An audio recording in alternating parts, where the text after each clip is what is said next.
Hello, and welcome. Welcome back to the Magic Shop. We are here once again. Sorry for the little bit of a delay there. I had to check and make sure that all of my buttons still worked. I'm starting to understand at least a little bit. I think like some of the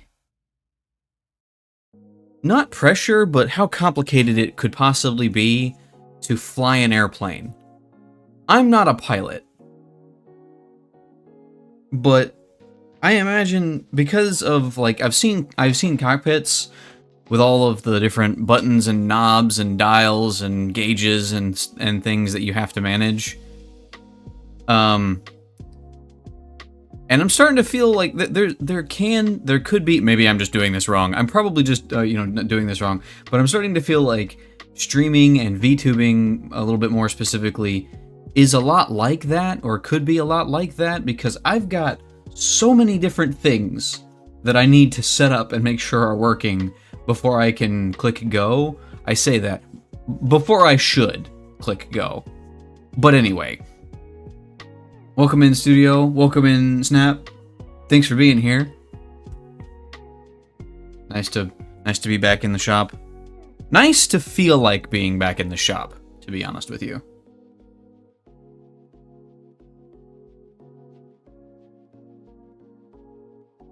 It's a prof? Prof, you ain't scuffed. A prof. What's a prof, Snap? I'd like to buy that cat. You cannot buy that cat. Buy that.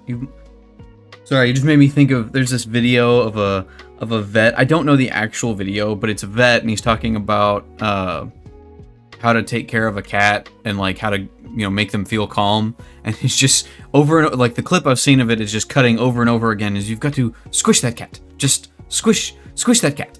And that's locked in my mind now. Internal mental memes that I can never escape. Squish that cat. Yes, squish that cat. It's orange, sounds effective. Hey. That's rude.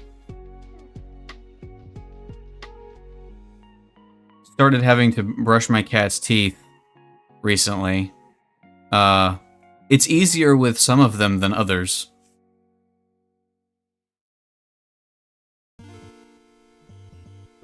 Did that to my kitty one time and it seems she liked it. Yeah, I mean, like they don't seem to mind. So Teague specifically is pretty chill most of the time. So if she's like napping somewhere, I can just go and lay my head on her body and she'll just sit there with it.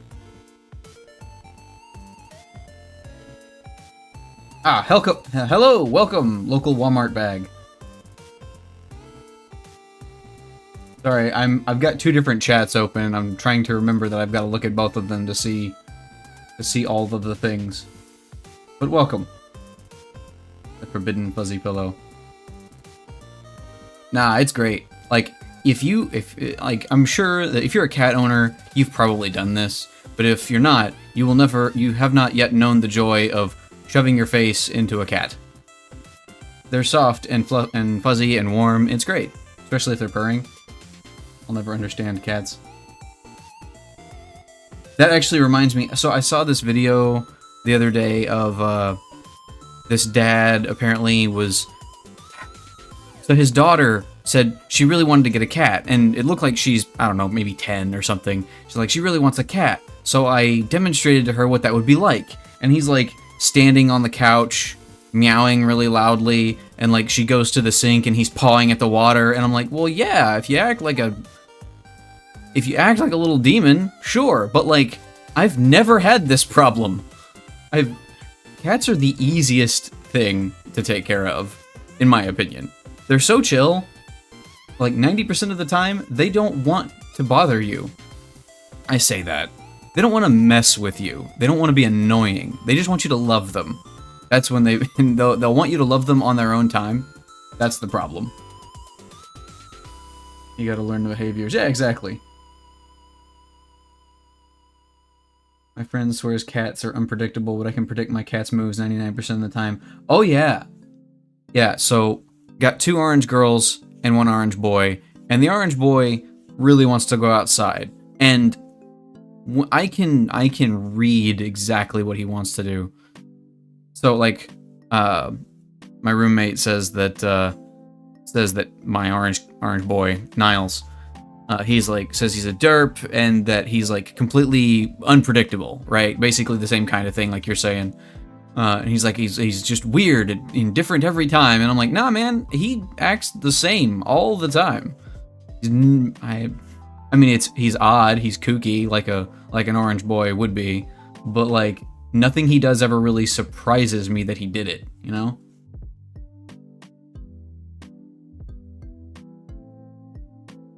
Cats have the don't need me to walk at 4 a.m. unlike dogs. I mean, I don't have that problem with dogs either. Like, you know, I don't know. I guess like sometimes. Okay, so I guess I'll say this about that. For a while, when I had more roommates in this house, I did have the problem of some of my cats decided that 3 or 4 a.m. was the time that they needed to chase each other up and down the hallways and claw at all the doors. And that went on for a while, so. But like my dog, any of the dogs I've ever had have not really had that problem. Like going for a walk at 4 a.m., if that ever happened, it was my idea. For a while, my wife was working nights, and I would be awake during the same time that she was working. So that's the same deal. Like it's like, all right, we're gonna go for a walk. It's 1:30 a.m. I'm gonna go walk through the neighborhood with my 2 dogs. Milwaukee's is nice. I got lucky my cat doesn't get zoomies at 4 a.m. Yeah, like luckily they've chilled out since that time, mostly. Although sometimes it still occurs. It kind of depends. But I finally got my yard closed off so that I can open the doors and let the dogs out and just let them run around at will. But also now I can let Niles out and he will go and romp the yard for a while. And Teague sometimes takes advantage of it too.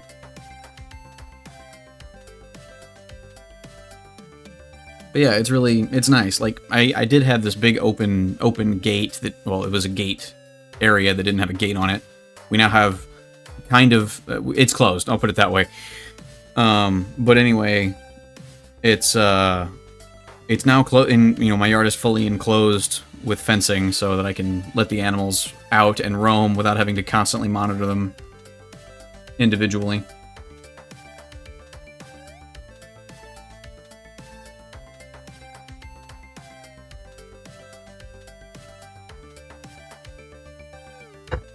But yeah, like I've heard some people say that like it's kind of a red flag if somebody just doesn't like cats at all. And I don't know. I haven't met anyone that I can like, what could I say, independently confirm if there's any validity to that. Like, if you meet somebody and you know them for long enough to know, this is not a person that I would want to continue to be around for long periods of time of my life. Or, you know, I wouldn't trust them with certain things. And also they don't like cats. Okay, you know, that's at least a correlation there. But, like, I have yet to have that problem. Of course, it also might be that I don't invite people into my house who I wouldn't want to hang out with. And that just so happens to coincide with I don't invite people to my house who don't like cats.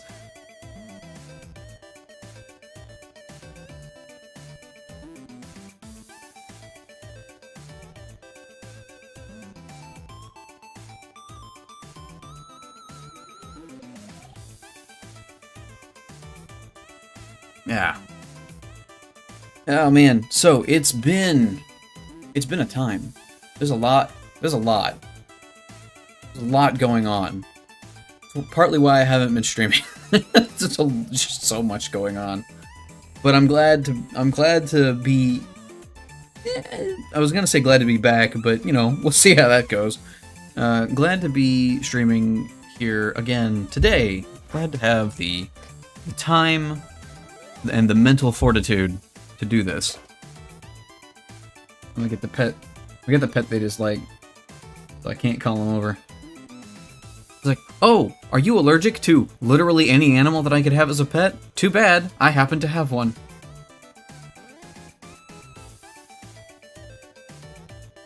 Yeah, I'm really lucky that I am, at least so far, not allergic to any animals that or much of anything that I've encountered. Again, I realize that this is a privilege. I do know some people who are basically allergic to everything. I say basically, but like, things that I take for granted, and that's how it feels to me. But, you know, like deathly allergic, like would go to the hospital if they encountered that thing. And that is, again, that's one of those things that, I don't know, I feel like if you're an empathetic person, that if you meet someone like that, and you're not enough of an asshole just to assume that they're lying or wrong, then that should make you understand the privilege that you have of not suffering through that.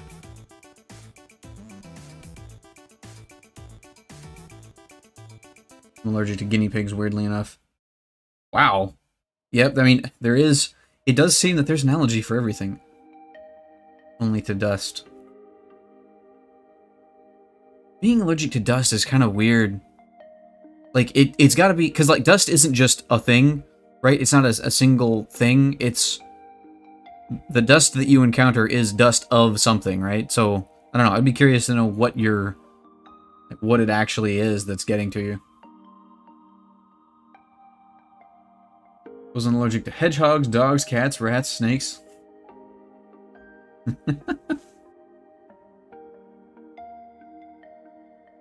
think I'm mildly allergic to bunnies. Oh no! Didn't have all those, just had hedgehogs and they died. We had a dog. Yeah, so just going through a bunch of different ones. Yeah, I've talked about we've talked about getting a bunny and a goose. My wife had geese growing up, but like there's a part of me that's like, you totally can acclimate cats and dogs and any animal really to live with other animals, but to a certain extent, I feel like I wouldn't want to have any animals that I couldn't acclimate to others. Like, you're not doing that with a snake, I feel like. I don't think you're going to acclimate a snake and a dog. Or maybe you could, but there'd always be that risk, because snakes kind of need a habitat, and they don't really cohabitate with humans on the same level, just because their natural environment and the environmental factors like the heat and humidity and whatnot that they prefer to exist in do not coincide with what is usually comfortable and natural for a human. At least not me, anyway. I'm sure some humans might appreciate that more than I do, but not me. Anyway, I couldn't have a snake free roaming in my house, just because, I don't know, they could get into something. They could get somewhere and get trapped and I'd never know it. I don't know. It feels like too many things are going wrong. But I suppose the same thing is true of cats, right? Cat. So, yeah, I think... So, two of our cats, before we had Niles, so Tig and Hobbs, we did have a section that's like, there's an area in the house where the AC, the exterior AC unit comes into the house and connects with the interior unit or whatever it is. Anyway, there was a section where that goes into the attic, quote unquote attic. It's just there's nothing up there, it's just insulation and whatnot. Anyway, it was open enough for a cat to climb up in there. And I don't know if they would get stuck up in there. Like, they would come down sometimes, but they would also get spooked, or if somebody came over and they weren't expecting it, Hobbs especially would run and get up in the roof. And I had to go get her a couple of times until we finally called somebody to patch that hole. But yeah, that was a nightmare. Not fun. My opinion, everything other than the cat and dog is a huge no-go. Parrots are maybe an exception. I don't know. I feel like birds are also kind of on that same vibe of they need a particular environment to exist in. That said, I do think that a person a human being can potentially learn to live with any other living creature that isn't just immediately going to eat them. But at the same time, it is a learning, like a human, a person could learn to deal with any creature, but not every person could learn to deal with every creature, if that makes any sense. Cat and boyfriend's dog are struggling to get along right now. Yeah, I don't know. So we got lucky with Niles, and I guess to a certain extent, because Ren, our dog, is already acclimated to cats. Like, she and Teague are like the best of friends. Because she's already acclimated to cats, it wasn't too bad having Niles in the same place when he was new. But I figure if you have a cat or a dog that has not grown up being around the other creature, then yeah, I can imagine how those two developmental personalities do not jive. Exactly. Only I can. Only I can acclimate to any creature.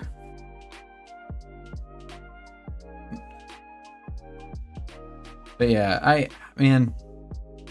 So talking about like getting a goose or a rabbit or anything like that, I have this other problem where it's like, yeah, it'd be cool to have those creatures, but you know what would also be cool? Having like 6 dogs. That would be pretty cool. Lunch break over, time to work. Hey, thanks for stopping in, Snap. Appreciate you being here. And don't work too hard.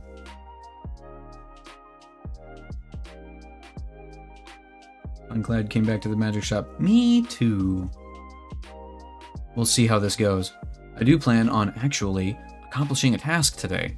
I say accomplishing. I'm going to work on something. I'm going to acquire the feeling of being productive. Better stay. You come back in 12 hours and I'm still streaming.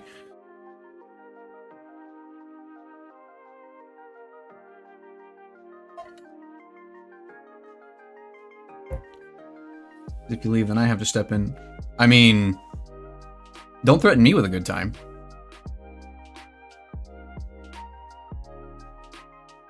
Closes down the magic shop just so Snap has to stream. Need to get back to the cycle where we have enough people in our streaming circle to have the never-ending stream. Man, that was fun. Like, I remember for a while Darkbug was streaming really early in the morning, so he would stream early in the morning, and then he would raid into my channel, and we'd stream for a while, and then I think you or Sino or somebody would stream. It would be great to get back to that. That would be fun. Alright. Enough jawing. Wait, hold that thought.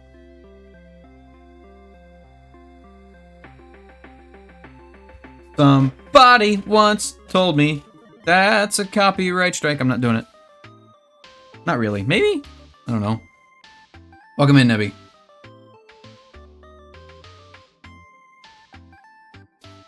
The speakers get blown out. Okay, what are we doing? We are doing warm-ups.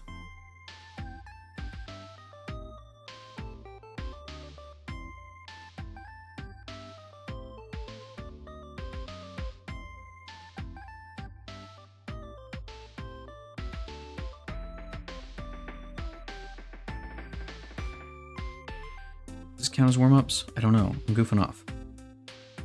Getting the flow down. You know, I should probably angle my tab a little more. Yeah. What were you talking? What was I talking? Some nonsense. Talking some nonsense. Also, welcome back, Wiz. Yeah, it has been a minute, hasn't it? On some level, I've never been gone. I'll always be there. In your heart. Not to get too serious all of a sudden.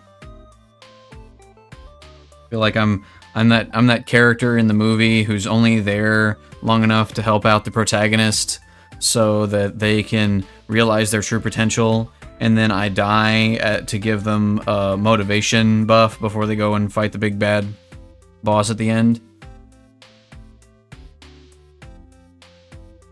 Yeah.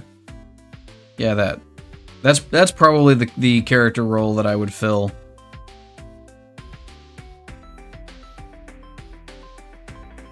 I'm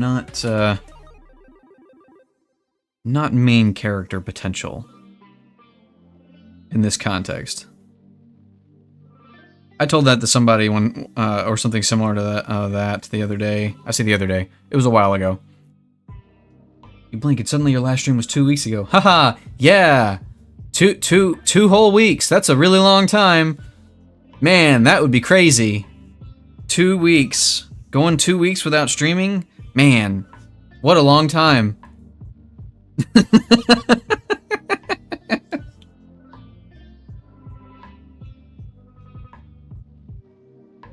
But yeah, I was talking to a friend. Like, both of these people are my friends, but they're dating one another, and one of them was talking about how, like, you know, compared, it's like between the two of us, I've done a lot more stuff than you have, so I'm probably the main character. You know, if either of us was the main character, it's probably me. And I was like, well, for all we know, you're just backstory. It's like, damn. I think that was not exactly fully intentionally a burn, but it kind of was. All those circles make a square. I don't think that that's how squares work.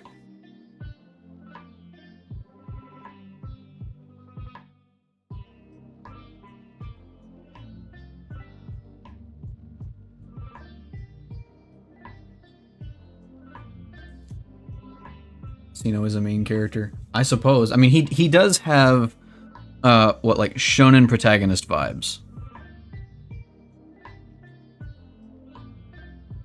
Was he gagged or was he gagged?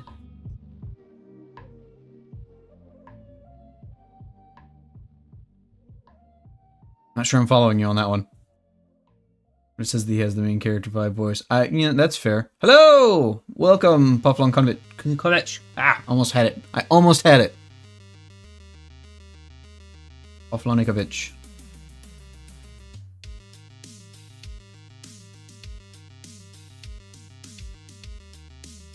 I'm sorry, my native language is English.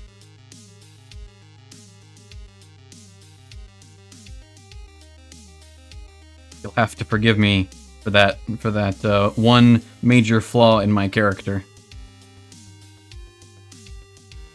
It's the only one, though. It's the only flaw I have. Like, some people struggle with hubris or pride. I do not. And I think that makes me better than them.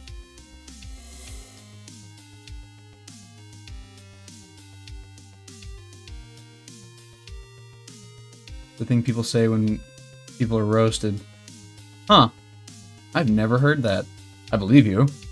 But I haven't heard that. I think there was he gagged. Huh.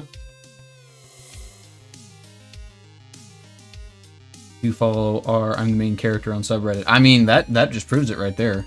That makes it true. Why? What? Oh, right. This is not a wholly new document. I remembered I have actually moved this.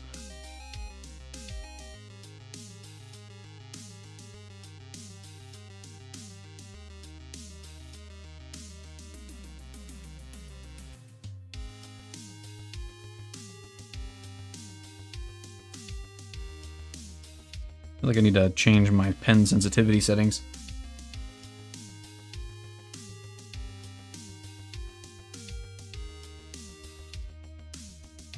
Wiz has the wise character that if he joins the fight, it's because things are extreme. Kind of character. I don't speak English very well. You know, it's strange, but I do feel like that's one of those things that I think is true of most people, or at least it's a feeling that most people have. Like, I don't speak English very well. Like, if you've studied languages at all, I feel like a lot of people have that perspective of, like, if you, any language that you're studying, right? Like, if you start to learn a second language, You're like, oh, I don't speak this second language very well. But then if you keep learning about that language or just about languages in general, eventually you start saying stuff like, I don't speak my native language very well.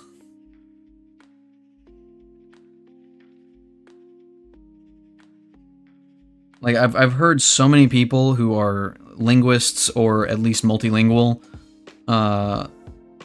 say something to the effect of, English is my native language and I'm not even very good at it.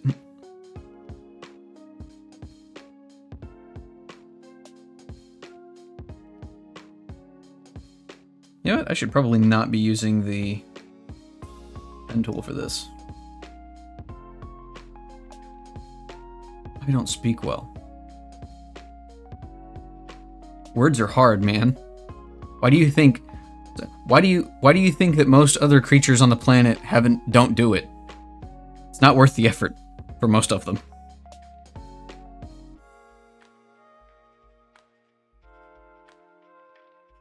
Like, could they? Maybe, but like they just haven't had a need to. It hasn't been beneficial enough to stick around.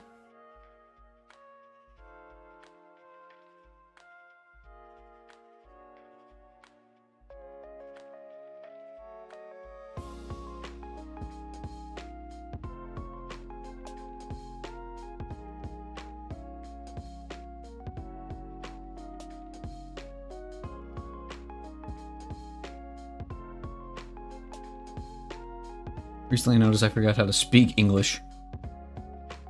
Also, this new old word, yap. Yeah.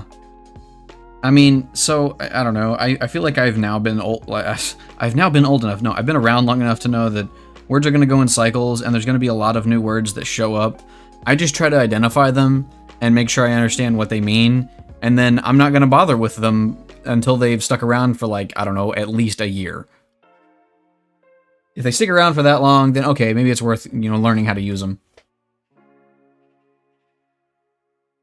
It happens to me sometimes. Forgot a word in my native language, and I can just remember it in English. Oh yeah, that's pretty common, I think, among people who are learning multiple languages. Like, you forget a word and you say it in. He's like, I can think of this word in the other language. That's the language I'm learning, but I can't remember the translation. I just know what it means intuitively. I understand what this word means. It's that thing I'm picturing in my mind. Standard bilingual brain problems. Yeah. What you drawing? What you drawing? Spaceship.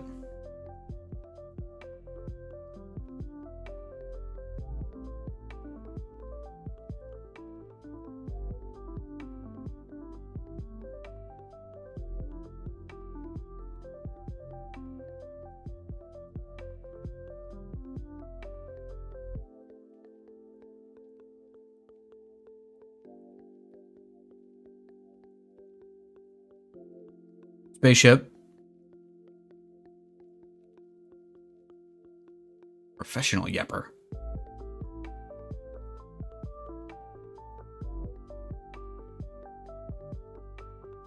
Spaceship. I could. Hey, Hobbs.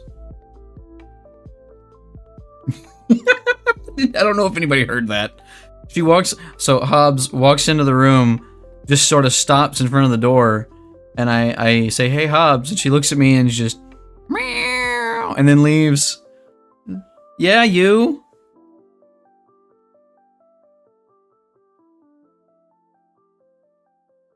I don't know how to draw cows.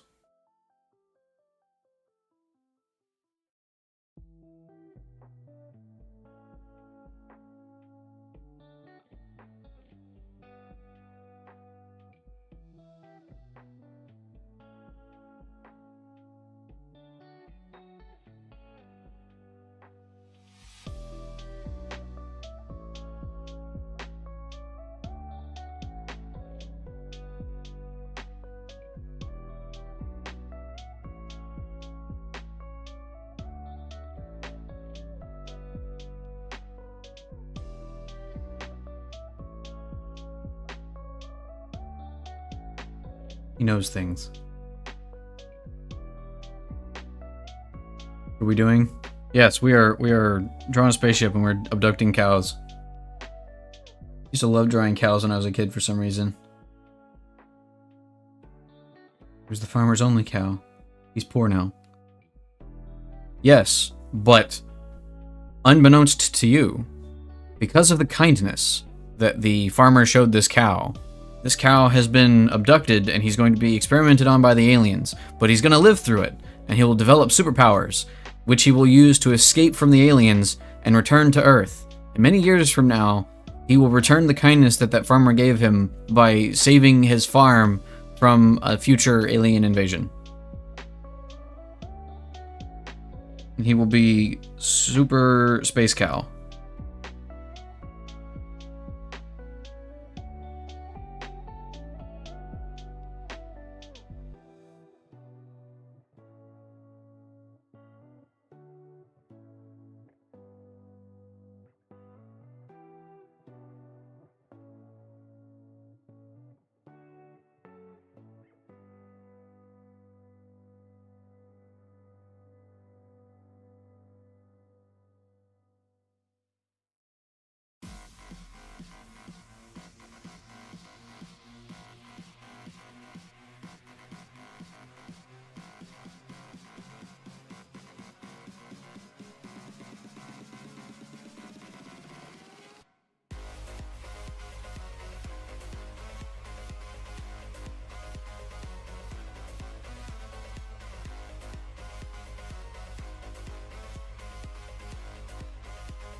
Super Space Cow from South Carolina.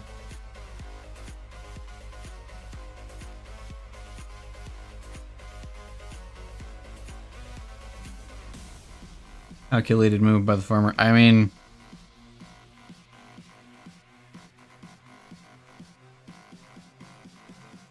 I don't know, Sino. It sounds like you're making that up. That sounds like some bull.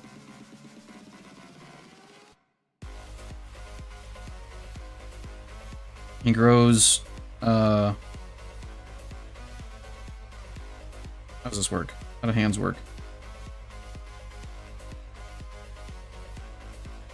Wait, no.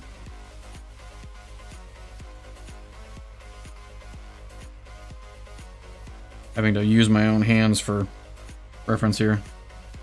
That's good enough.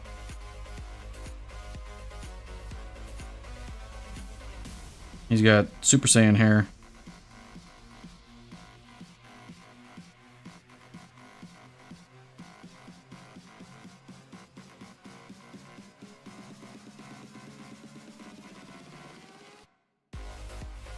I feel like I've committed a cardinal sin of world building.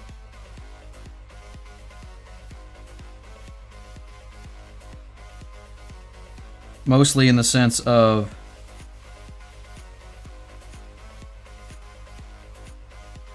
the thing that was obviously true is no longer true. Because you figured it out. Yeah, okay. Alright, that's, yeah. Oh no, furry. I mean, really? I don't know. I feel like the bar is a bit higher for that.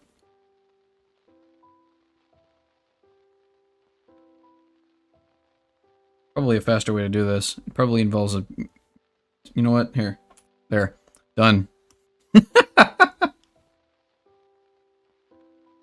Later, Nebby. Sorry, I got distracted. I got focused on doing... I committed to the bit. There it is. That's what I did. I was committing to the bit by hyper-focusing on it.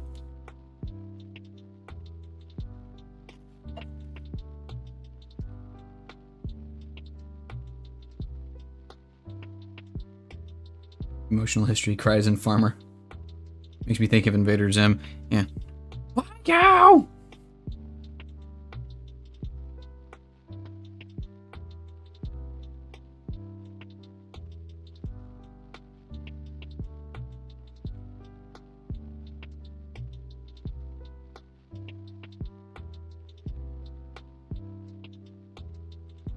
One of these days I'll get this curve back the way I wanted it. There is a natural angle for this to exist at. It's just hard to figure for me.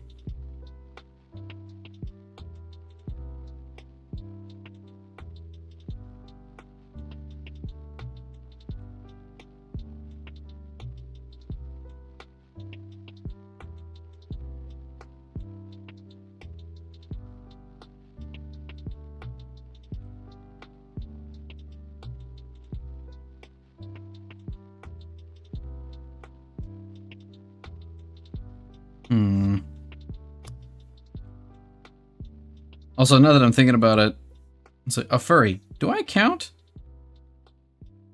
So this is one of those things I've been wondering. Like, I've got ears.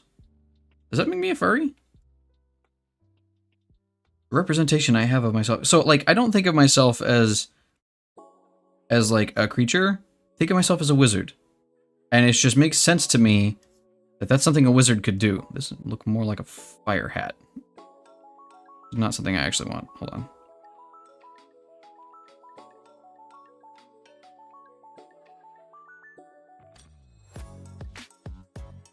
Something like that, I think.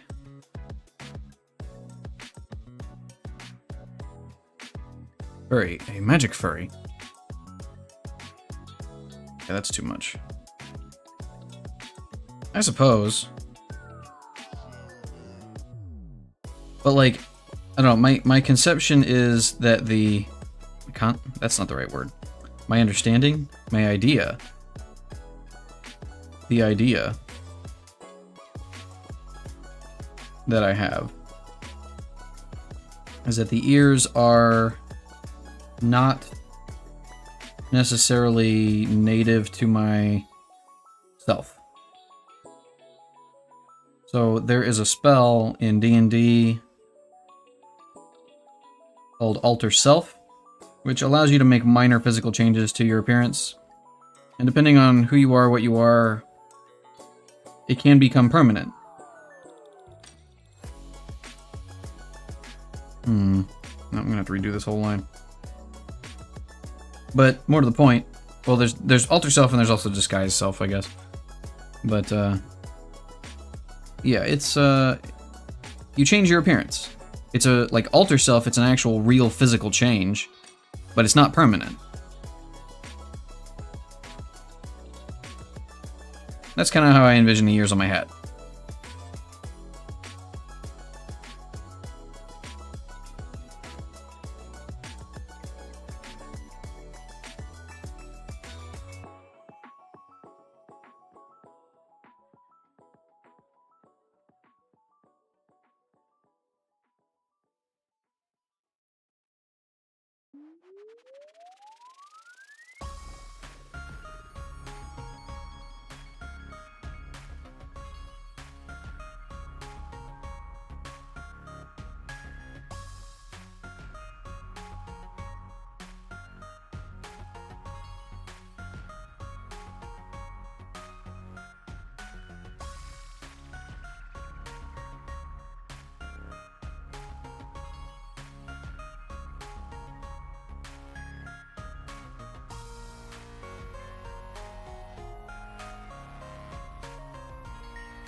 But I was heating rice and got a little burnt.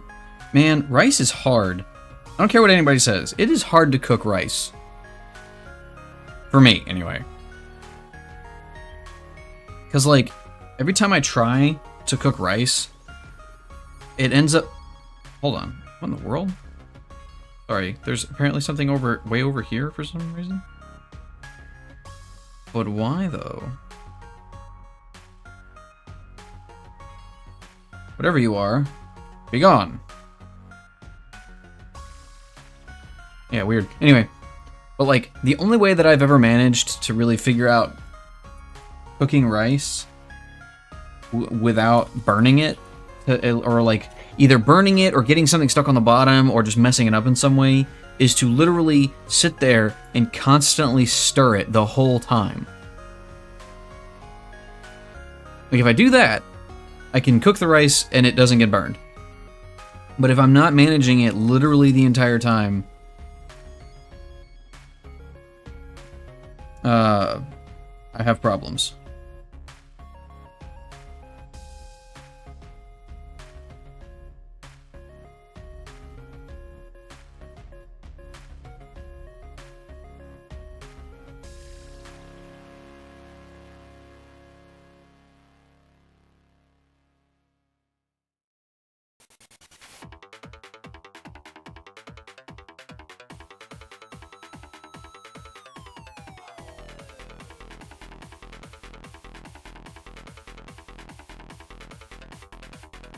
Is this the right way to do this? I don't know if it is.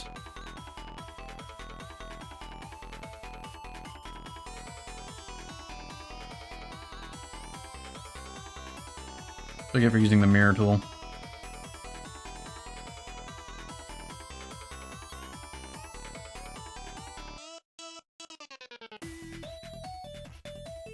How do I want the bow to go? Kind of butterfly-y.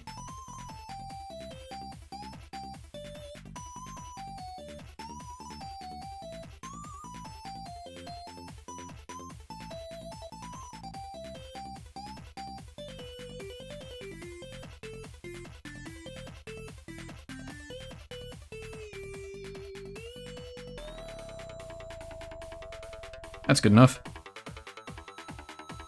Or salt, too much, or it has no taste. So, everybody has a little bit of a different perception on salt, I think. For me, personally, I feel like salt is one of those things that it's... Very rarely have I over-salted something, so I guess I have, I don't know, a high tolerance for salt or something. But, like, there's a point at which you add enough salt to where, yes, this is satisfactory. This is good. But you go just past that, and you're like, no, that was perfect. That's usually how I end up with doing stuff with salt. Is like, yeah, if I stop now, that's about adequate. But if I go just a little bit further, like, ah, yes, that's perfection. That's exactly how much salt it needed. And then you know, if you go beyond that, it's ah, yes, this was way too much salt, and it did not need this.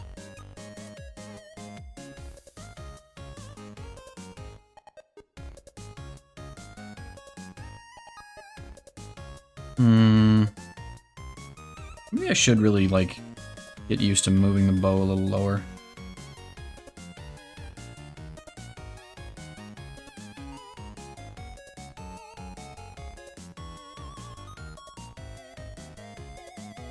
I should use the mouse for this. Yesterday I bought some chips and it seems that they dropped a pound of salt on them. Oh, yeah, and again, that's a me thing. Like, I don't know if that holds true for literally anybody else. Can I just deselect it? No, I can't. I found it.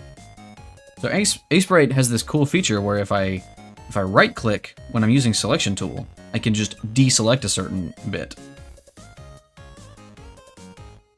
But it appears that that is not a thing that I can do. What is it? I have to hold a button, not control. It's not. Nope, that's not. What? No. Oh, I realized I had that button on that side. There it is.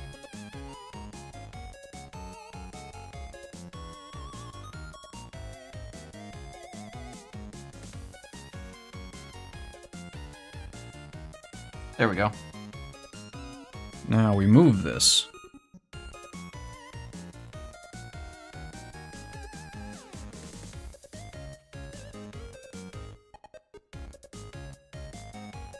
Cool.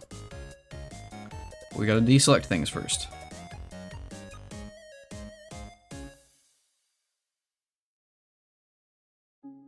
Yeah, how do you feel about chips that aren't just salt? Right? Because I personally do not like chips that are just here's a I guess what is it? The standard original potato chip or whatever. Don't care for that. Like, don't get me wrong, I do like potatoes.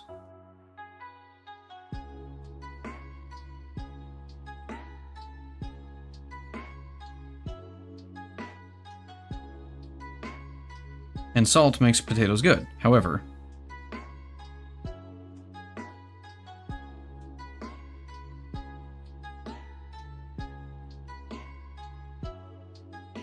I prefer to have potato chips that have an actual flavor to them. Oh, right. I was going to mess with some stuff. Whatever. I'll mess with it later.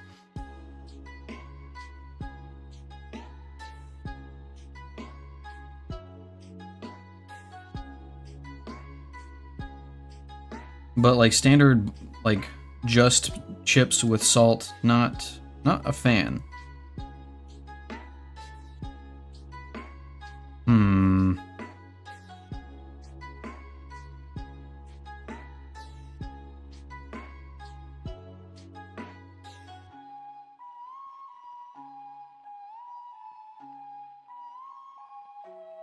Oh, can I even do this?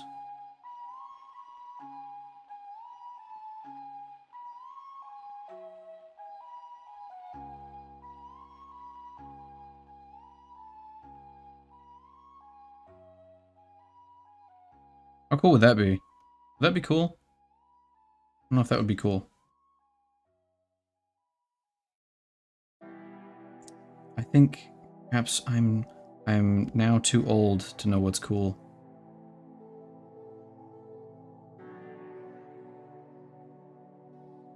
I do like a little fleur-de-lis though.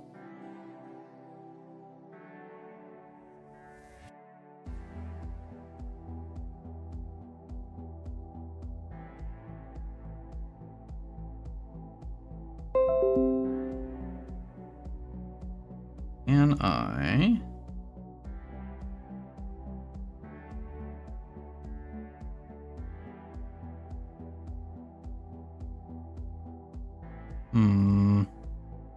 I don't know. I don't know if this will work.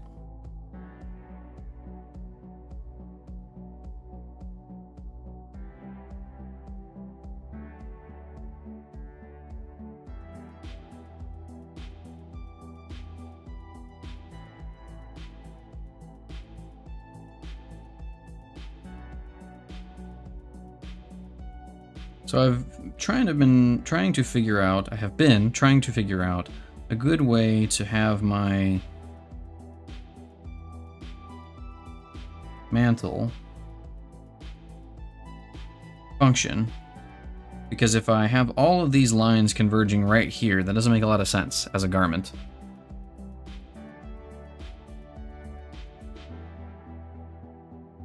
But like one idea is to just have it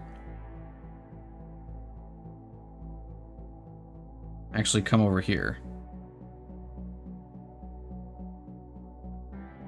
Or perhaps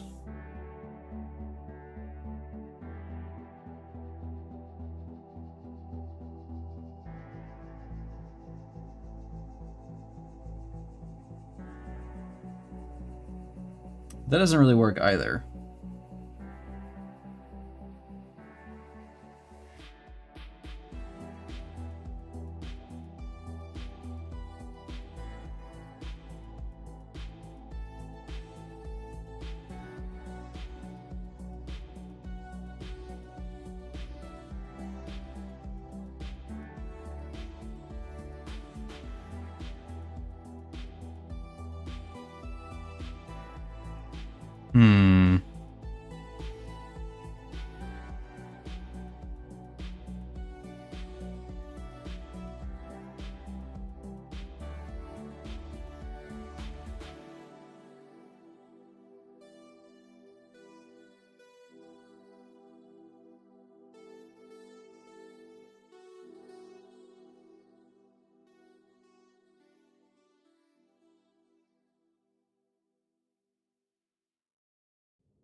I do think something like that would be kind of nice.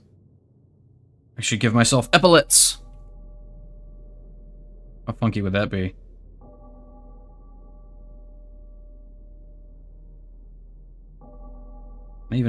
Can I freehand epaulets? There's like 30 different ways that these can be done. Might be too much of a fringe.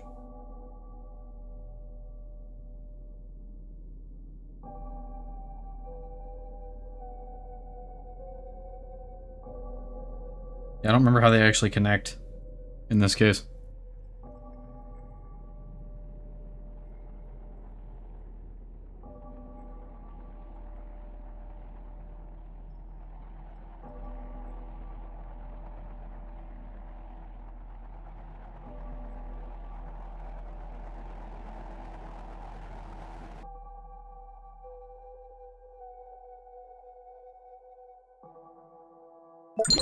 Ah! Ah, thank you for the hydrate. Hey, Paflanakovich wants you to hydrate. Thanks, TTS. See. Thank you for the redeem. Here's your hydrate. At which point now I am on my last swig of my drink, so I'm gonna have to go get more.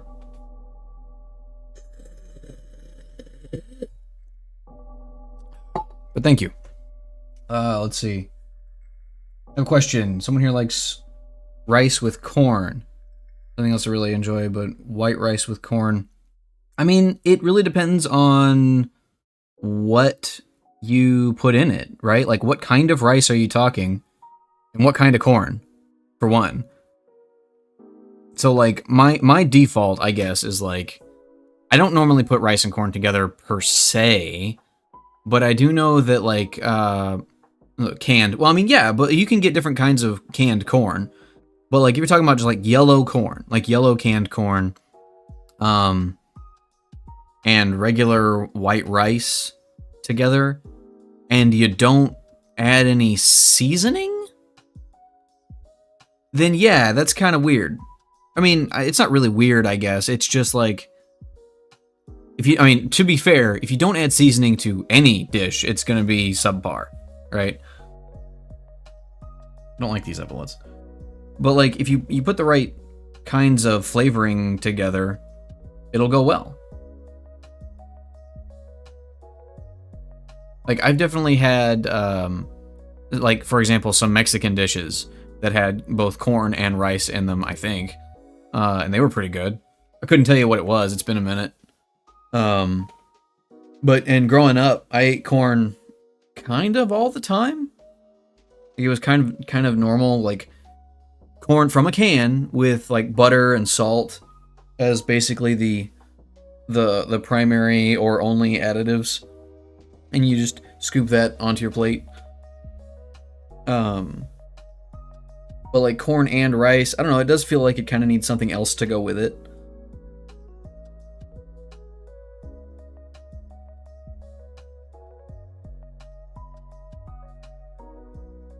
I don't know, like, it feels like one of those things, like, do you like rice with corn? I'm like, I'm sure I would, depending on the context. It's kind of like asking, I don't know, do you like apples? Well, maybe not quite. Apples are kind of sweet, and a lot of people do eat them just, like, on their own with nothing else. I don't know, like, asking, I guess, do you like... Not liking rice, I guess, is kind of like, I don't know, saying you don't like pasta. Like, you don't like noodles. I'm sure that the person exists who just doesn't like noodles as a concept in any context. But, like... If somebody told me that they didn't like noodles, I would have many questions. Because, what do you mean you don't like noodles? There's so many different kinds and ways that you can have them. And I feel that way about rice and corn. I only enjoy it with a pork chop, otherwise I don't really like it that much. Are you talking about corn? Or rice? Because again... There are so many different ways that you could prepare those things that, like, it seems odd to me to like, write them off completely. Both. I mean, I do kind of feel like, granted, I haven't had a pork chop in a while, but and, like, I don't know how you're cooking it, but, like, yeah, that with some just basic rice and basic corn, sure. Sounds great. But, like, I don't know, I feel like there's a lot of stuff you could have with a pork chop that would be good. A lot of people really like asparagus, and that goes with different kinds of meat a lot. Like, steak and asparagus is kind of a common thing. I feel like pork chops and asparagus is probably not that strange either. But anyway, like, any kind of particular vegetable really. But like you can do rice. You can just do white rice. And you can do different kinds of rice though. But like if you got your standard store-bought from Walmart or something white rice and you just pull that out of the box or the bag or whatever it's in and you cook that, then it's gonna turn out a certain way, right? It's gonna be really I think I just got an ad break. No! Didn't even give me a warning this time. That's weird. Well, all right. Tell you what, we're gonna run a quick break here. In that case, LBRB.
And I'm back.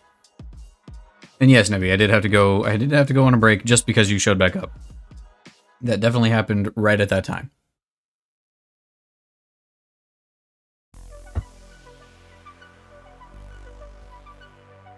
Dark Bugard said, "My spoon is too big." I'm going to ban you. I'm going to ban you. I'm going to mute you. I'm going to make you, I'm going to throw you bodily out of the magic shop. I need you to go and crawl back into the hole that you came from.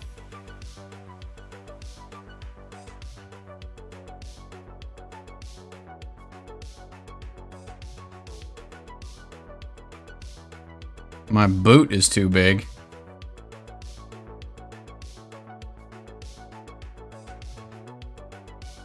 You know what? I kind of like this idea. However, there is another option.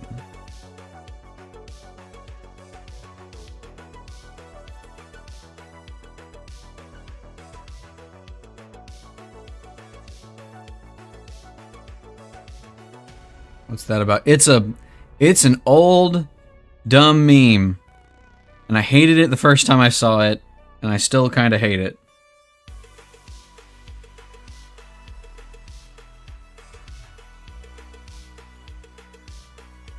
What is this? What am I doing?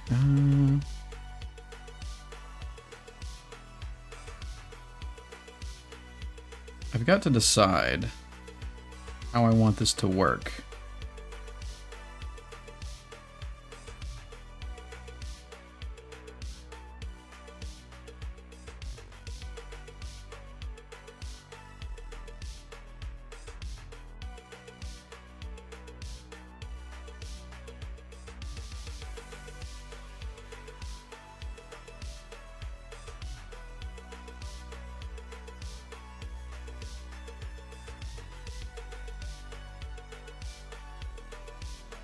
Nope, nope, don't like that. Not liking it already.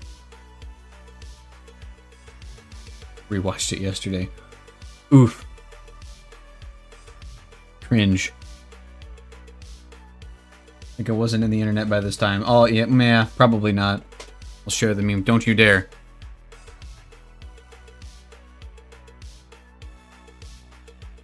The gonzo chunks. Oh, yeah, so... For anybody still present, I did collab with Darkbug the other day. I was over on his stream and we were talking some nonsense. So go follow his channel if you want to see any of that. Any of that silliness. Can't imagine why you would.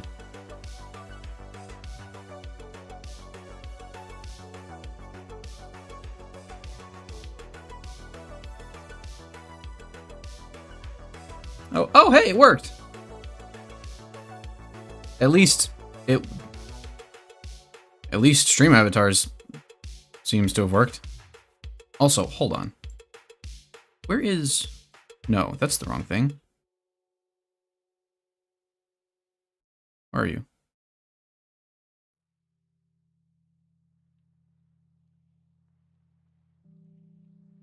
I think it was slightly below...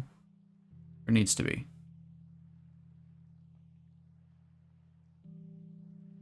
Anyway.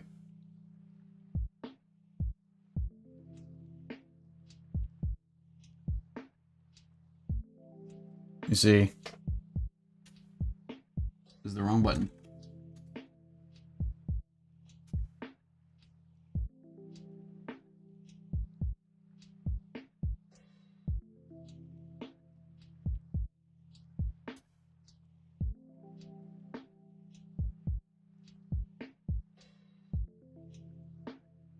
Yeah, there we go.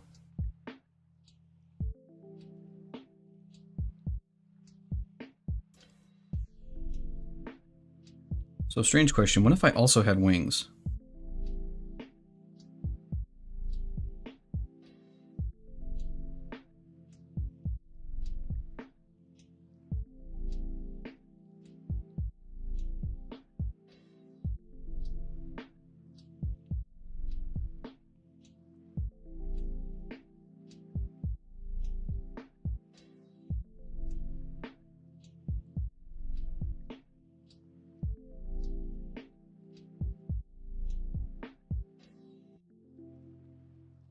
only problem here is if I was to do wings, I would want to be anatomically correct.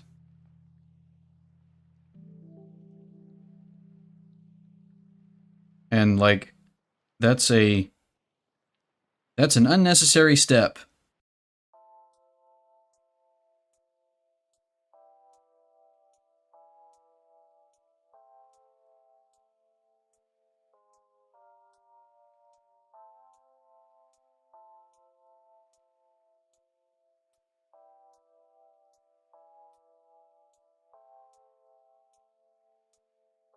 Anyway, no, not doing that.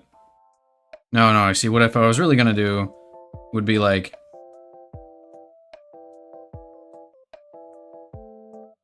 big shadowy wings.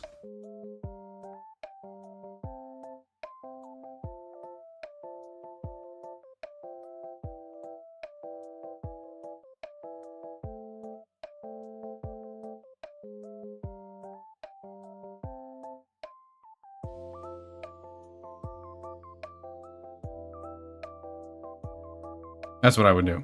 But I don't need wings as a standard feature. Anyway, for the YouTube vid. No such thing as anatomically correct wings. Give yourself those gross Shadow the Hedgehog flesh wings. I'm not familiar with that, actually. I don't know what that is.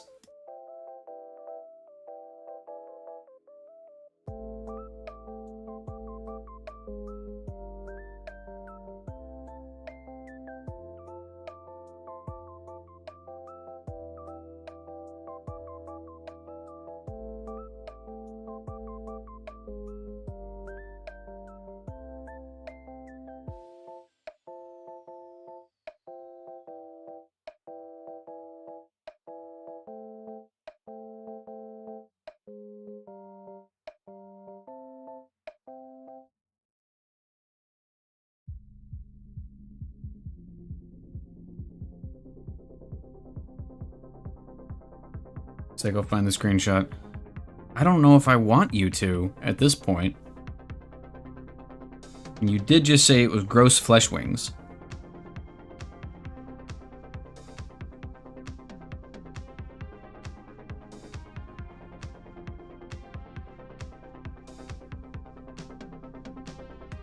The answer to my problem that I'm currently encountering, which is the angle of things, is to make the hat bigger.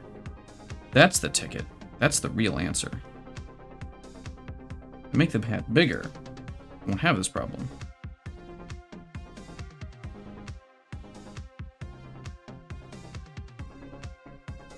The only question is, how big does it need to be? Maybe about that big.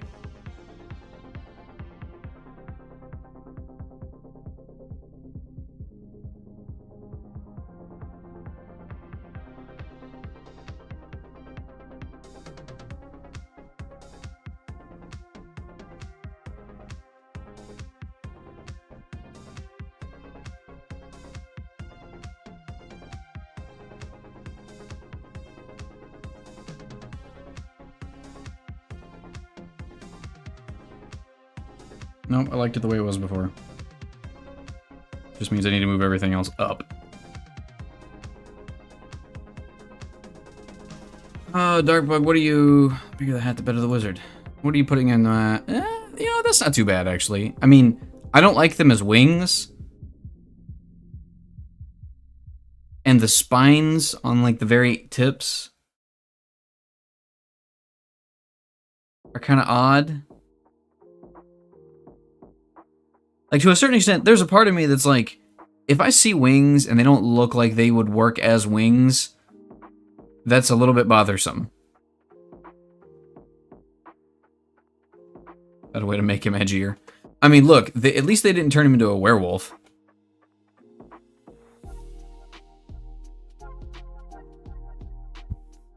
Good thing that the Sonic franchise has never gone down that road. That would be crazy.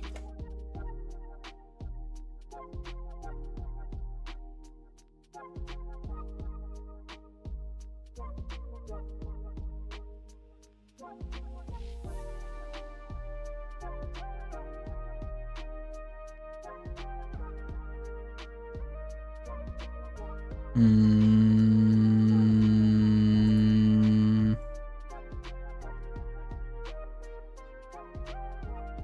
Out of the werehog. No. No.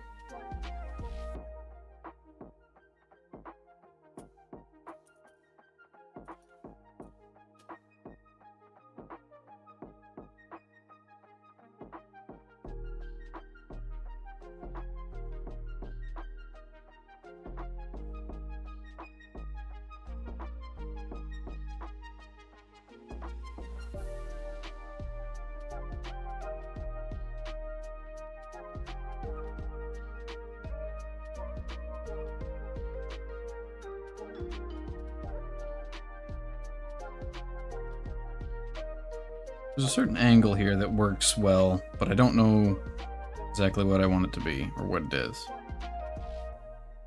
If that makes any sense?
Yeah, that's probably good. It's probably good enough.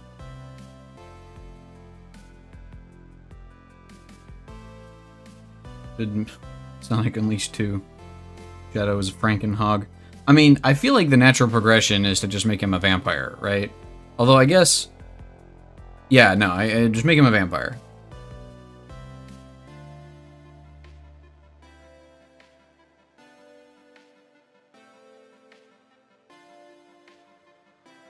Sonic... You know what? No. What they really ought to do is go back and remake, like, the first Sonic game. And just reboot the whole thing. Nothing else. It's like this. Start a new canon. Nothing else that's come before. Like everything happened. It's all canon, but not in this game. It's just a Sonic game. I guess that's kind of what Sonic Mania was. I guess this is the remake of the original. But like, do a whole new Sonic Boom. Yeah. Like, yeah, just do a whole new canon for Sonic.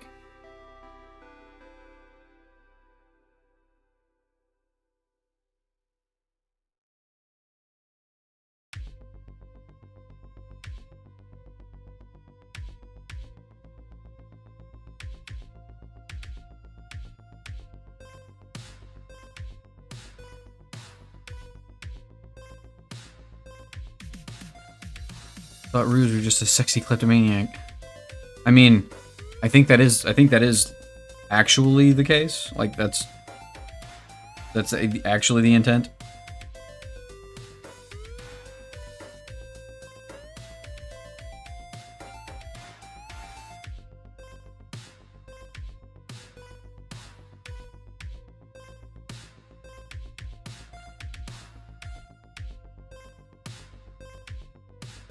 Myself big old Mickey Mouse buttons.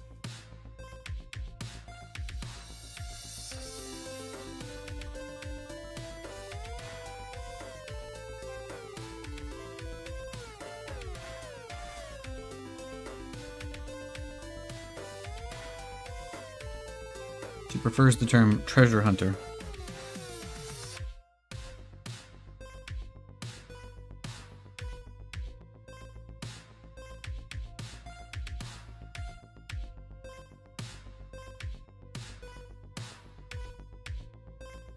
Sure, man. Whatever makes you happy, I guess.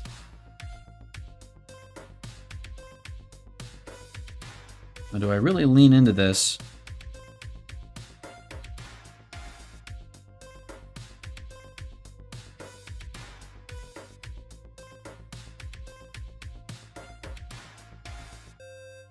I feel like I'm making myself into a Kingdom Hearts character. Like absolutely massive buttons. That's not the kind of buttons that these are anyway. It's more like a, these would be more like knots, actually.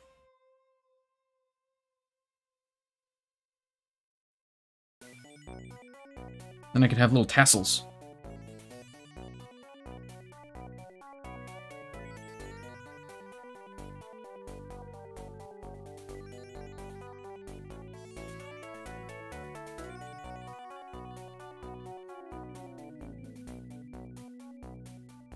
Nope. Nope, nope, don't like it. Make them draw guys? I mean dog eyes?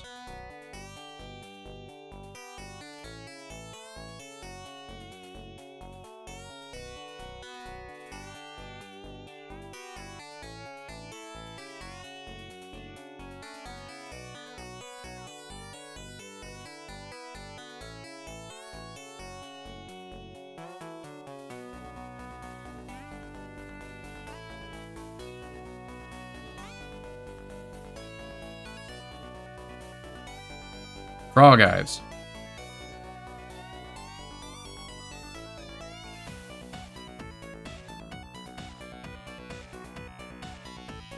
Wait, hold on. How do I do this?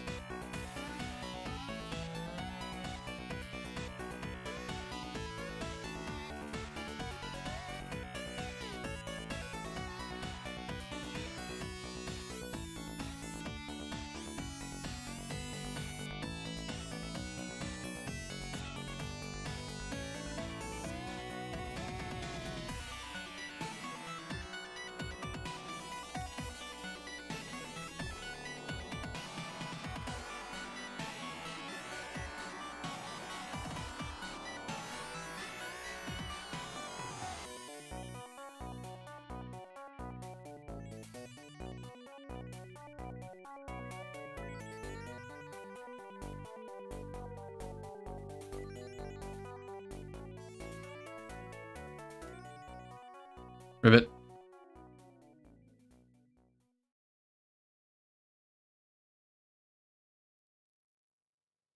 But actually, honestly, the idea of them being like large gem buttons, I don't hate that idea. I'm not a big fan. Okay, so like there's a thing in like jewelry making that was really popular. I think the Victorians loved this. But basically it's like, so you've got a gemstone, right? And it's been polished down and it looks cool or whatever.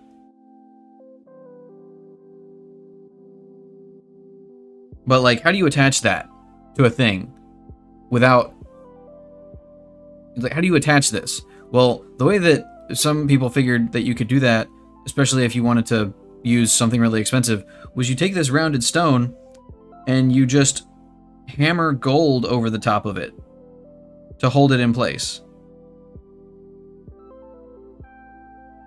And like, sure, yeah, I get it. The idea kind of makes sense, but every example I've seen of it, I've hated. Like, it looks so bad.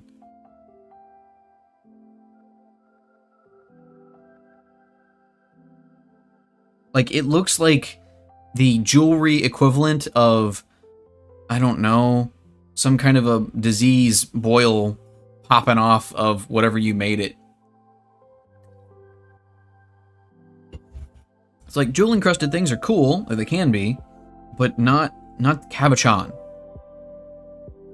Cabochon is what it's called. It's,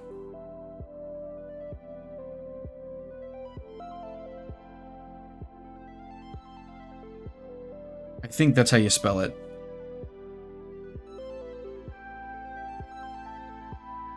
But it's just the practice of like hammering a metal, doesn't really matter what, like a gold or silver, over the top of a rounded stone.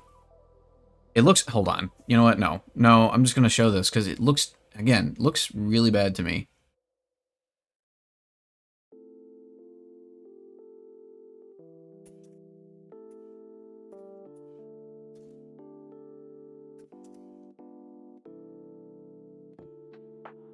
Not the stone. No, no, show me the old versions. So, like, the stones will show up, and then it's just like rounded gemstones. Let me see if I put in jewelry.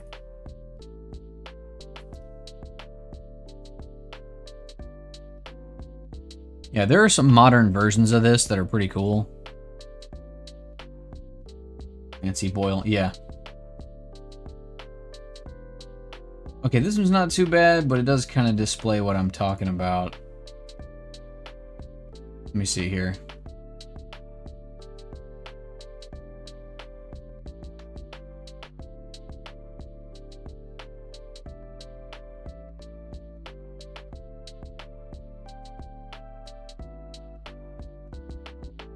Yeah, okay, so I would say that, like, modern versions of this can look okay.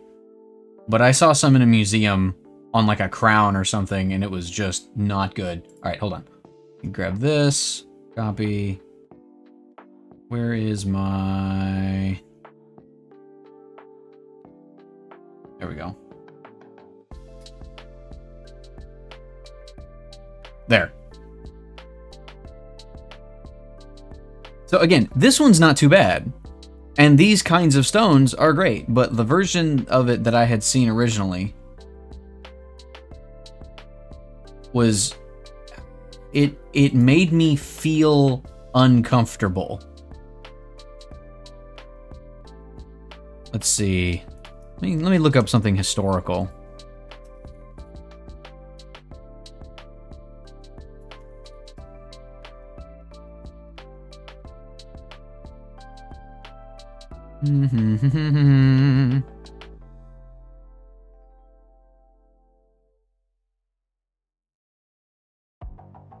And I suppose there's always the off chance that just the version that I saw, or the example that I saw, was very bad.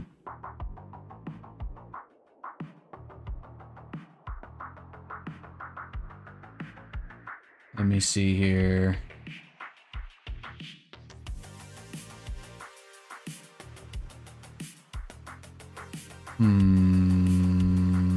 Nope. Show me the ones you think is ugly and I'll judge. Yeah. I'm trying to find an example of it.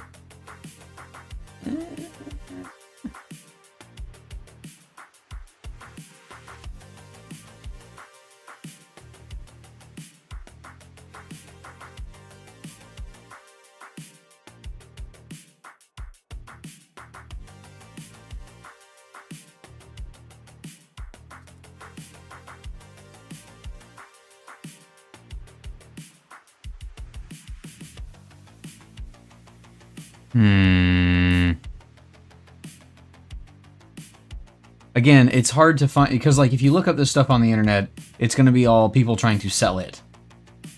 And so, like, finding an actual... Okay, here's one. This one, again, this is a modern one.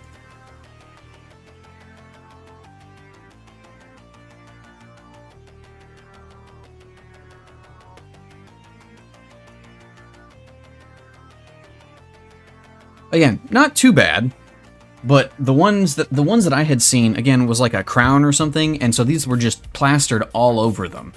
But, like, look at the way the metal is formed up around the edge of the thing, and it doesn't quite follow the contours of the actual stone. But even if it did, it would be a little bit odd.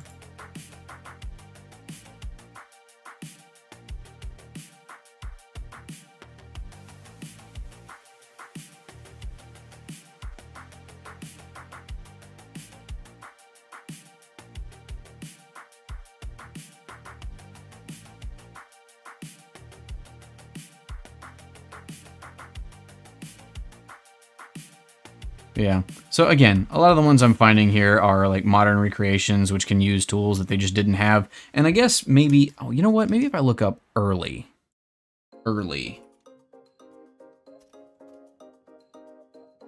Nope, this is still modern images of things. Or at least it looks modern. I mean, maybe this stuff is super old, I guess, the images that I'm getting back here.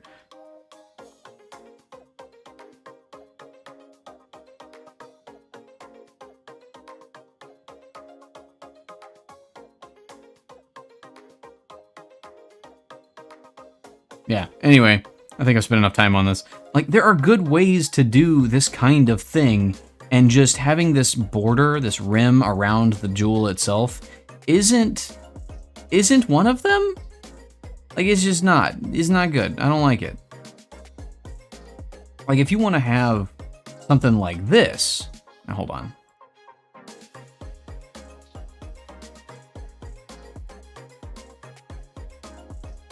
There we go. This works, right? Like, you've got metal, like a wire, and you're wrapping it around the stone to hold it in place. That looks good. That can be done very well, but if you're just basically hammering the metal around it like a little grabby bit to hold the gemstone in place, that's not good. I don't like it. It's not fun. Or even I've seen some that are kind of like this, but it's like, it's more of a claw look where you've got little individual flanges of steel that are holding, or steel or silver or gold or whatever, that are holding on to the gem. Like, you can make the gem any kind of shape, and that'll work. Oh yeah, here's one.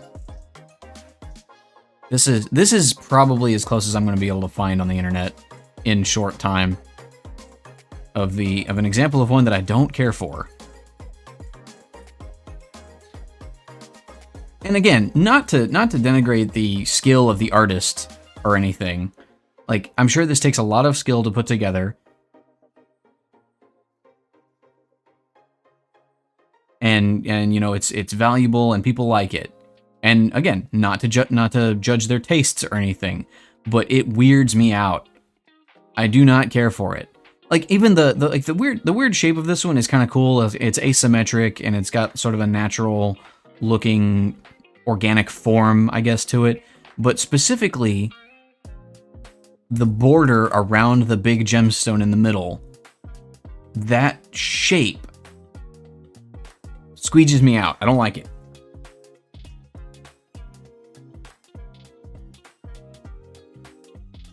And again, even this is better done than the example that I have in my head, which again was a piece of jewelry I saw in a museum. And like, there were several examples of it.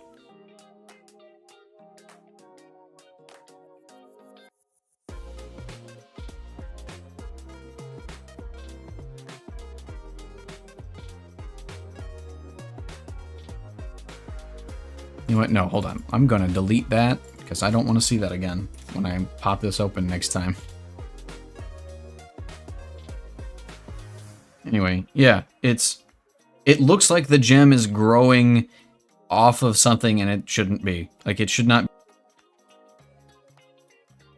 It's like a weird alien pustule growing on the surface of a thing.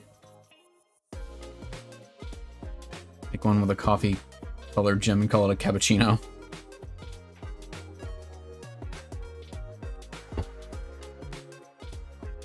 I'll make you into a gemstone and call it a cappuccino.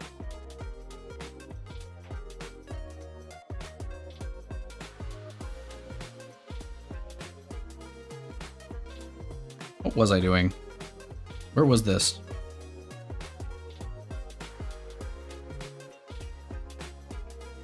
We're gonna just do. Give me the big old Mickey Mouse buttons. This is too big. My buttons are too big. Or I guess maybe I'm Thor now. Are we talking about those again? Yeah, no, I was thinking about, like, you know, what if I had like a...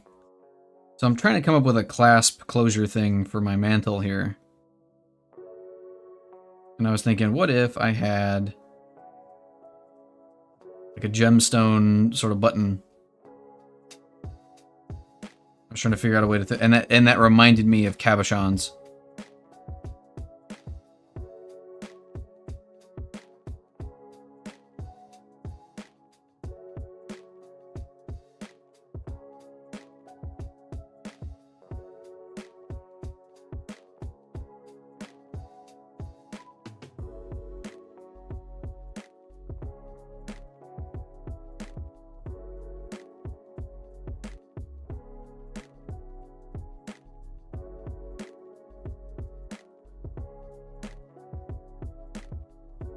Don't mind me while I draw circles 10,000 times to make sure that they're circles. Okay, that's good enough.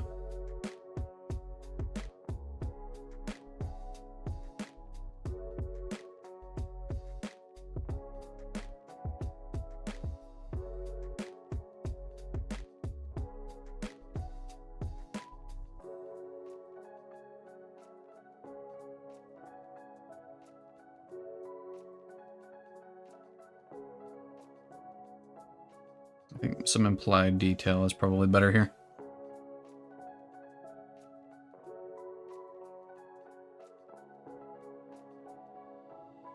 Nah, that's too much. That's too big. Don't like it. This is a detail, not a centerpiece feature.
Hmm. I feel like something's off, and I don't know what. It could be my eyes. My eyes are too far apart.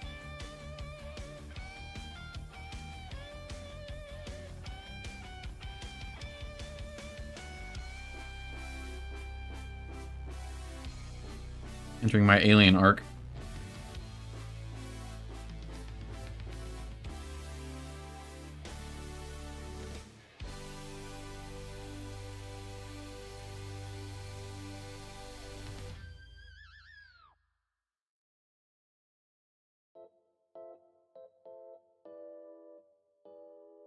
There we go. Great.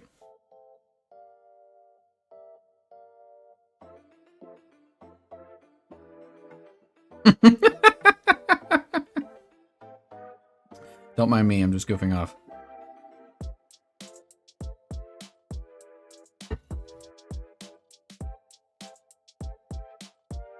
Should probably take more opportunity to really explore what I could potentially do.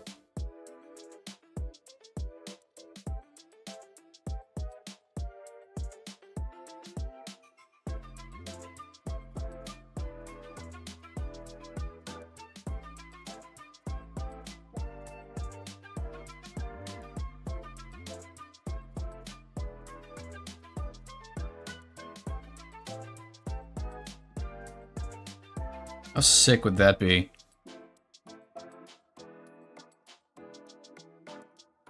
Especially, now imagine this as a VTuber model, and all of the eyes move.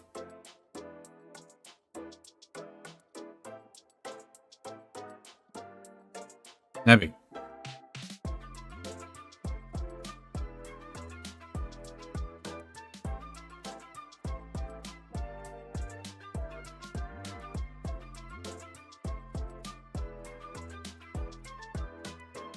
Spider whiz, spider whiz. Listen, polymorph is a hell of a drug. Are you my relative or something? I mean, I suppose anything is possible. However, again, polymorph is a hell of a drug. And, the limitations of the human form are but a mere suggestion under the influence of magic.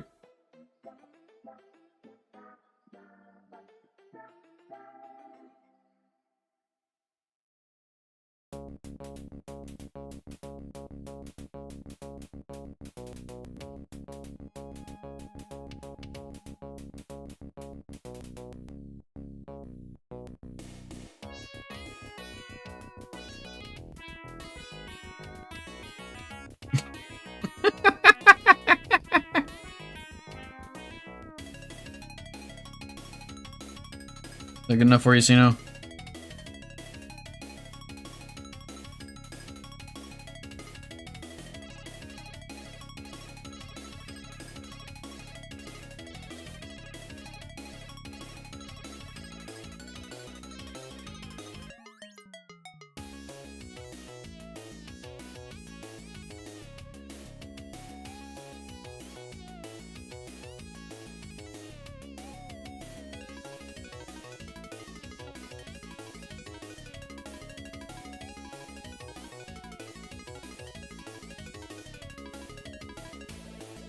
Oh god.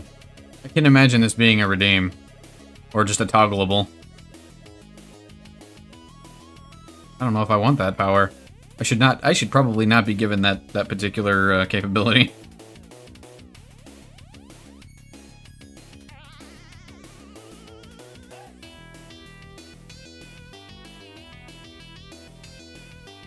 I would only use it for evil.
What are VTuber models for if to not have weird, funny toggleables or toggles?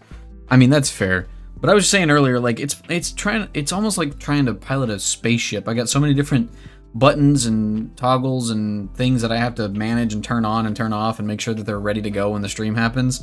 Can you imagine trying to manage like 17 different toggles on top of that? Well, I do have a Stream Deck now. I say now, I've had it for months. I haven't done anything with it. But I do have a Stream Deck that I guess I have several as yet unprogrammed buttons. And even the ones that I do have, I don't really use that often.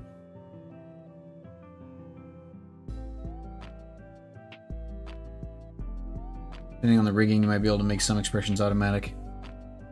Yeah, so that's another thing that I need to figure out. I need to find a way to better monetize what I'm doing here if I want to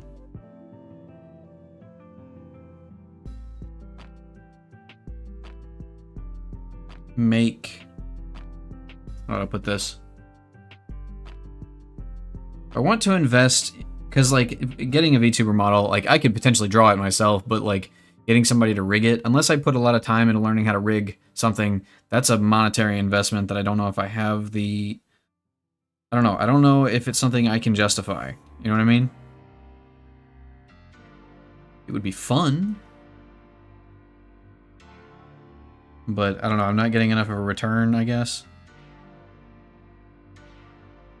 Once I start making enough money VTubing to where I can actually afford to do VTubing, as a thing, then yeah.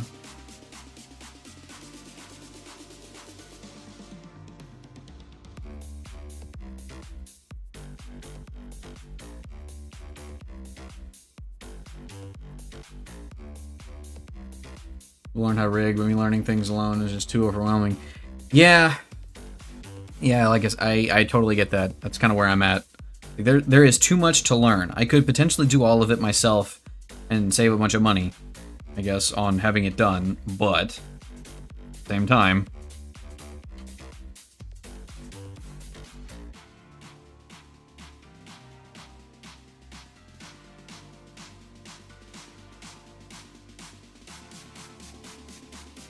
Path where if I don't make it, I won't have it.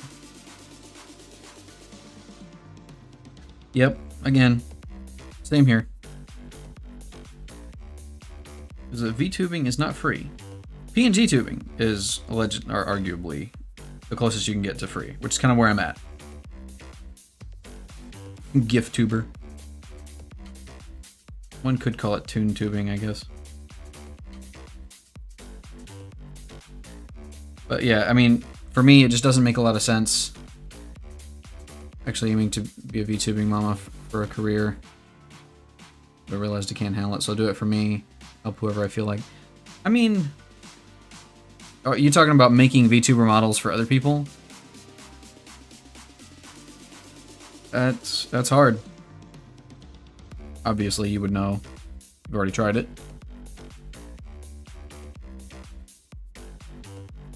Ain't never taken comms for it. Yeah, I mean, from my perspective, it's just a matter of I need to have the financial incentive to do it. Because I just can't justify that monetarily.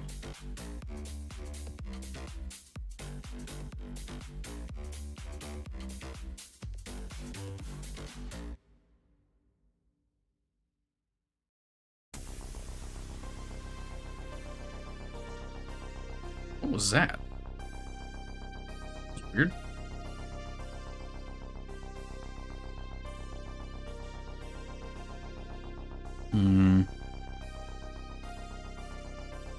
Guess if I did that way, the buttons would have to be further apart. But that's okay. I'm gonna whole design a reference sheet out of nowhere for my friend because I felt like it. Yeah. So, but I mean, I've also seen. I don't know how this goes, Nebby. Maybe you can find out. But like, I've seen some people who are scrolling through Pinterest or whatever. It's like, specifically, I saw a Fox tuber, like Fox Boy VTuber PNG or PNG tuber design to buy, right? Like it was anime Fox guy, and it was up for purchase just as a thing on its own. Like it doesn't. I mean, maybe it belongs to somebody now, but it was just out there, and like I don't know if there's a market for that. But maybe. I mean, maybe at a certain level of detail, adoptable designs are a thing. Yeah.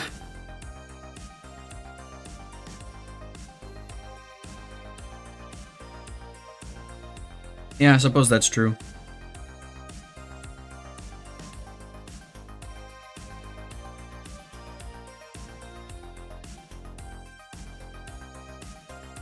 Market is troublesome. You have no idea. I mean, yeah, no, I get it. You kind of have to have a fan base of some kind who likes your stuff and would like to use it, or have a particularly appealing style that somebody is going for.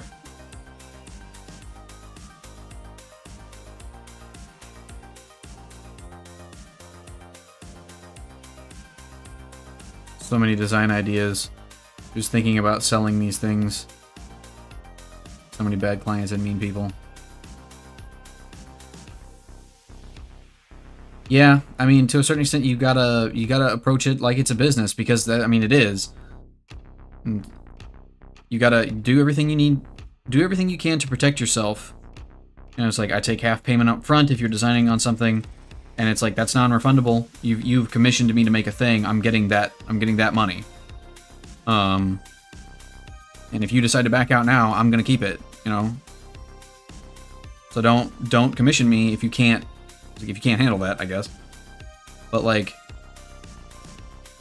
otherwise, you're selling a product. You've made a thing, and if they buy it, they bought it. It's over. Transaction done. Sometimes not for being mean. Friend I made that design for example, she commissioned someone to do the design. She just didn't like it.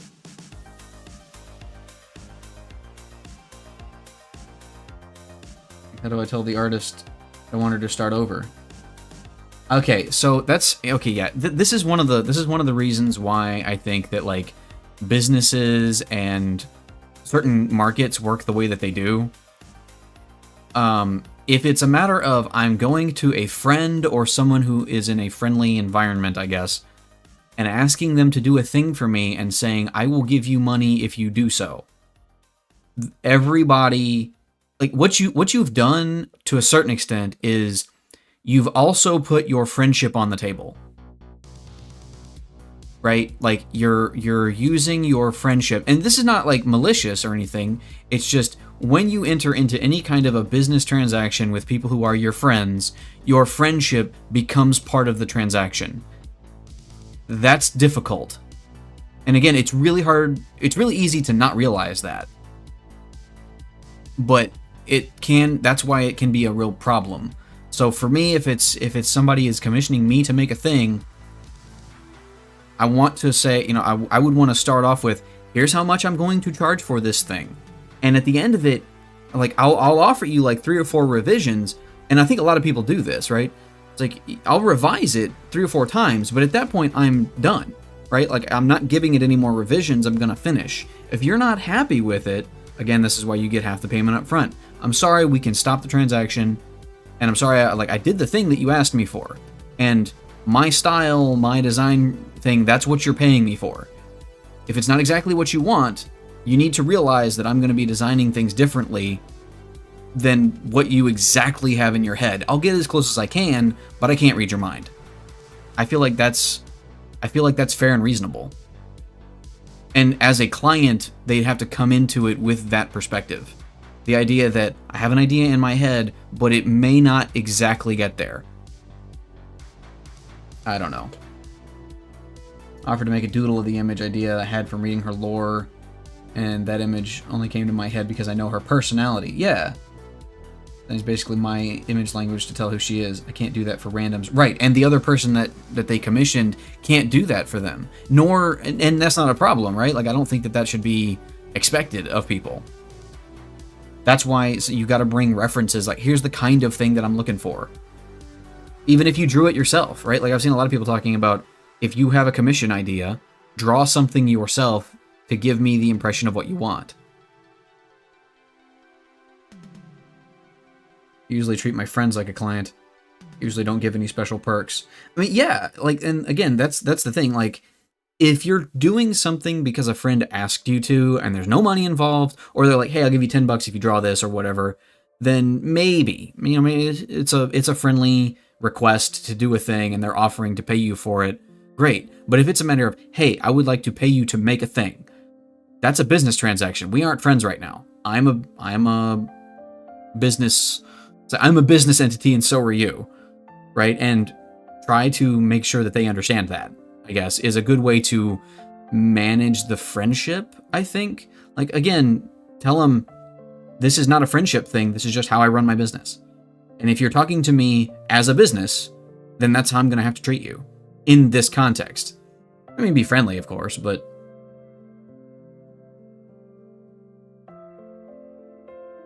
design from that person was actually good, but didn't fit my friend at all. My friend has aphantasia, that's why she loves artists. Gotta go, lunch break is up. Hey, thanks for stopping in, Dark Bug. Catch you later. Yeah, I mean, and that's rough, right? Like, your friend paid for a thing and it wasn't what they wanted. But to a certain extent, the artist can't know that.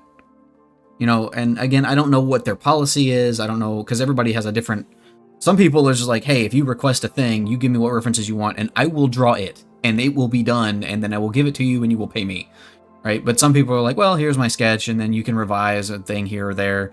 I mean, but that's dependent on the artist, and you kind of need to figure that out in advance. And if you're in the position of you're not doing this with that business mindset, it can hurt you. And it feels like maybe that's the scenario your friend ended up in. They were like, hey, I want to draw this thing, or I want this thing drawn for me. But like they don't have the background of treating things this way. Then yeah, they're going to get something that they didn't exactly want, and they don't know how to handle that. And that's not like a dig. Everybody who encounters a scenario that they've never encountered before isn't going to know how to handle it. There are artists that would start over, and there are others who will not.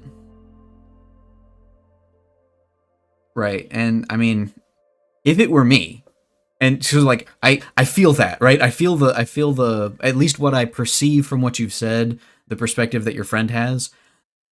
I am socially awkward enough to tell the person to potentially take the tack of, they did what I asked, but it wasn't what I wanted. But I can't tell them that. I'm just gonna let it go. I'll take the L on this one, and maybe get somebody to help me and fix it. And that's the other thing too. Like, depending on the design, depending on what it is, I don't think that it would be problematic, personally, to take something that you got an artist to make to someone else to edit it and change it. Granted, it could be just completely off and wrong from what they want, but so that it's unsalvageable in that regard. But I don't know.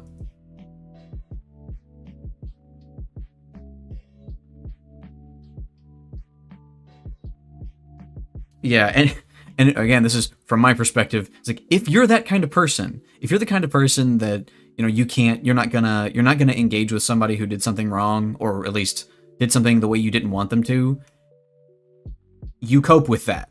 You learn that that's how you are, and that's how the world is going to respond to you. And so you just, like I said, and this is me, just take the L, just let it go.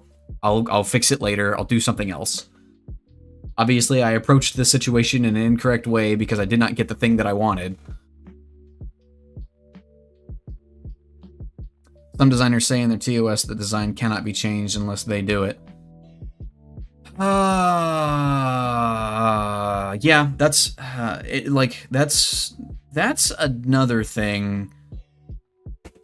Like, so terms of service and ownership and copyright, and especially if you're dealing with multiple different countries, it's a big noodly ball that has a lot of different facets to it.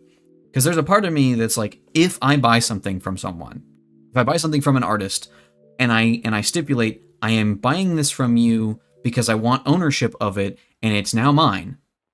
I have like commercial rights to use it. I can take it, I can advertise with it, I can do whatever I want with this image that you've given me. If that is the, like, and that's a commercial license, basically. At that point, I've bought it. The artist has no legal right to do anything with it, or to keep me from doing something with it. But that's a matter of the agreement. What agreement did we have between each other? See how design work is so problematic. Some designers don't sell commercial use at first sight. Yeah, well, that's the thing, right? Like, if you're buying a VTuber model from somebody and they're your designer, then that's something that you should stipulate with them. That's something you need to buy with all of that, right? Like, hey, I want to buy this thing from you, and I want the commercial rights for it, right? Like, I want to buy this from you and own it completely, wholly. Like, you can't sell this to anybody else. You can't modify it and sell it to somebody else. It's mine. After you make it, I'm buying it from you, and and I think that an artist is right to charge a premium for that. Like, they should charge extra for those rights. I do. Not much, but like, it's a little bit of extra because I'm giving this away. Or giving it away, quote unquote. I'm selling it, and I'm selling off any future use of it, or any right to use it that I might have. And that costs something, right? That's an opportunity cost for the artist, because they put a lot of work and effort into a thing, and then they can't really use it as a marketing tool, or they can't iterate on it or whatever. Any design should come with all commercial use full price. I mean, maybe. Like, again, there's the depending on what you're selling, right? Because if I sell an image, I make a thing, like I make a cat, I draw a cat, and I sell that for stickers or t-shirts or whatever. If I do that, I haven't sold the commercial rights for that. I own the commercial right. You can buy the shirt, you could buy the sticker, you could buy the picture on the internet, whatever, but I still own the rights to it, right? Like, that's a difference. So many cases of designers selling designs twice or making havoc because they didn't sell commercial rights, only personal. Again, that's, to me, that is a matter of communication, right? Like, the people on both sides of the agreement need to be clear about what they're buying and what they're selling. One is advertising, the other is merch. Merch usually doubles the price. I mean, again, like, I watched a video recently of a guy who he saw a design that he liked. He contacted that artist and said, hey, I want you to make a custom version of this for me that I'm going to use for commercial purposes. It was like a picture of a cat in cowboy boots, right? He bought that from the art, like the artist had made a version of it already, and he paid them like $300 to make a new version that he could use. That new version is his now. As far as like, and that's the thing, like, he made that clear that that's what he was gonna do with it. That's big money. Yeah. Well, like, again, the thing, that is a lot of money, but consider what he was planning to do with it. He's a YouTuber and a business person, so, but like, his goal was make $1,000 in this little venture, right? What up, Fish? Welcome in. We're talking about art and use rights and stuff. But like, he took that design and put it on a t-shirt, and like, he contacted this one clothing business, right? And it was like, he got a shirt, a sweater, a hat, an apron, and a bunch of different stuff. And it was like, to see what it all would look like. And then he pays them like a fee to sell in their store, right? But he can do that because he bought the rights to that piece of artwork. The original artist would now have zero claim to that artwork. Personally, I think it would be appropriate for that artist to say, like, to put it in their portfolio and say, hey, I made this, right? And advertise themselves with it, but not sell it, right? They could not sell merchandise with that picture on it, I guess. And so I think a VTuber design is kind of the same way. If I buy a VTuber design from somebody, it needs to be mine. It needs to be wholly mine. And I guess as a VTuber, if I was looking at buying a design from someone and they had in their TOS, no one is allowed to modify this design besides me, that's a big red flag. Because I don't want to be beholden to them for that. Now, for some people, that's okay, right? Like, some people don't care. They want a specific artist and they like their style and they're okay with giving that right to that one person to modify things. I wouldn't do it, personally. But again, I think that it is, the important facet here is that people understand what they're getting and what they're giving away. And this is why businesses are complicated.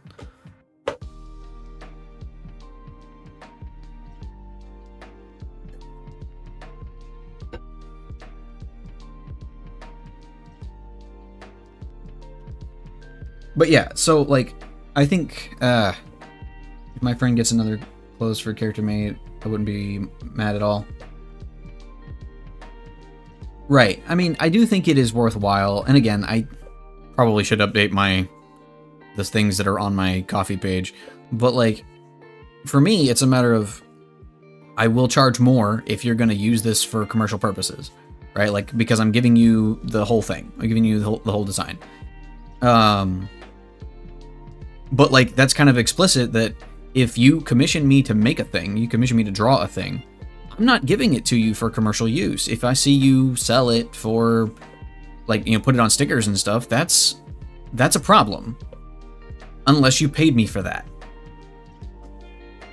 Like, I'm throwing my hands in the air. You can't you can't see that, obviously. I need an emote for that. I need an emote for throwing my hands in the air. No! Thank you. Begone! Begone, bot!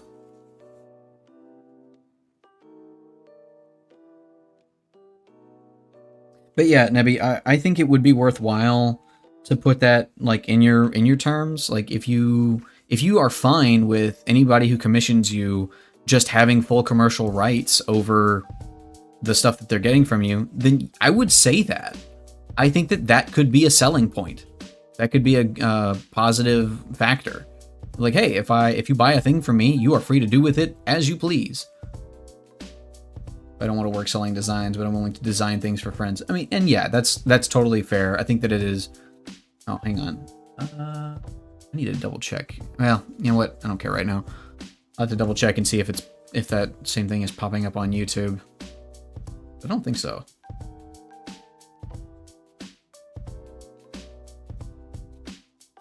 A section of my TOS for merch rights. Yeah, but like I was gonna say, if you have the attitude of I don't want to mess with it, I don't want to deal with it, I don't want to get that in the weeds with it, then that's fine. There's nothing wrong with that, I think. But I do think that I think it is valuable for a merchant, someone selling something, and a buyer to both be on the same page with what they're getting and what rights they're getting. Like, to a certain extent, I don't know, if I went out and bought a stuffed animal from a thrift store that, like, it's just a dog, right? It's just a stuffed dog that has no particular design elements. It's not a Beanie Baby or whatever. And I want to put that dog in my streams and use it as like a little mascot. I'm probably okay to do that because it's not likely that the whole design, I mean, it would be good to check, but like, it's not likely that the design for that specific stuffed dog has copyright as far as like use rights. No, I take that all back. That is incorrect. What I said is factually wrong. Because technically any artist who makes anything automatically has the copyright to it. So, yeah, I'm just talking out my backside with that. Always ask my clients to read my TOS. Yeah.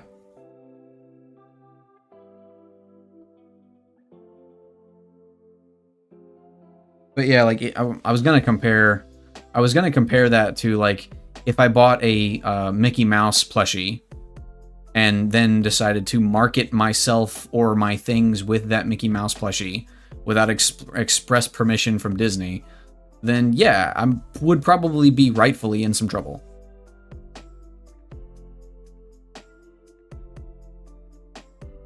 Also, all that aside, for a second, what do we think of this design, chat?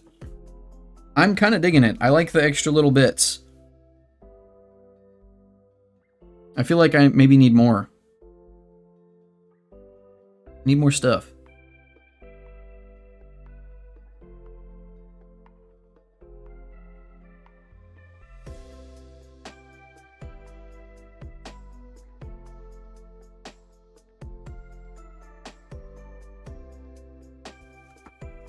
Like the fancy vibes. Yeah, I feel like if I'm going to design a VTuber model, hint hint, wink wink, nudge nudge, then I need to have more detail. I need to have more going on.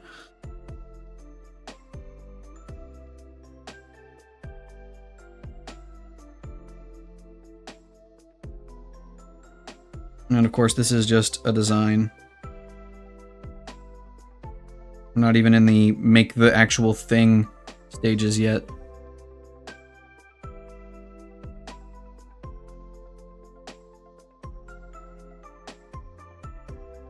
Yeah, I don't know, like, I have the same problem with my bodysuit. Yeah, I see a lot of VTubers that have just so much going on, and there's a part of me that's like, I don't know if I want all that, but at the same time, I don't know if I even have the capacity for all of that.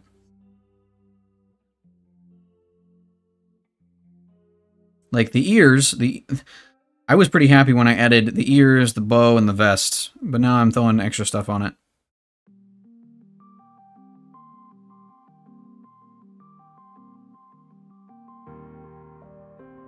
My first version was simple is because it was drawing in pixels. Yeah, I do think the more I do this, I think it's a decent practice to get into, to draw big and then simplify, right? Like, I took this design, do this side. I've taken this design and now I have, I can pixelify it. But like starting, like I don't think I could design this in Pixel. It's too hard. There's too many little things. But simplifying things down to represent them in Pixel is a lot easier. With the black and white stripes, have you tried animate striped clothes in Pixel? It's a nightmare. Oh yeah. Nah, I probably wouldn't.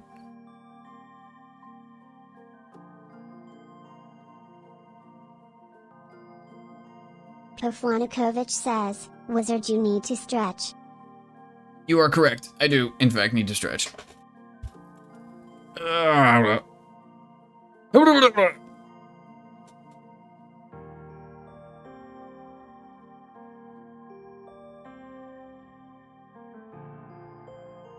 Meow? Meow? Niles is walking out the room, walking around just yelling at nothing. What are you doing, boy? Okay. Meow. Squeaky. You're like a squeaky toy, Niles. New version has striped clothes, chains, and more clothing pieces. Yeah, I do think that... Again, I think that designing... Doing a big design and then shrinking it down into pixel is easier. But, oh, hey, no. Don't... Okay, alright. Cat is rubbing his face against the power button on my tablet. I'm gonna have to stop drawing for a second. No! Stop adjusting the brightness! Boy. Okay, I scratch your head. He needs attention. He hasn't had any attention all day.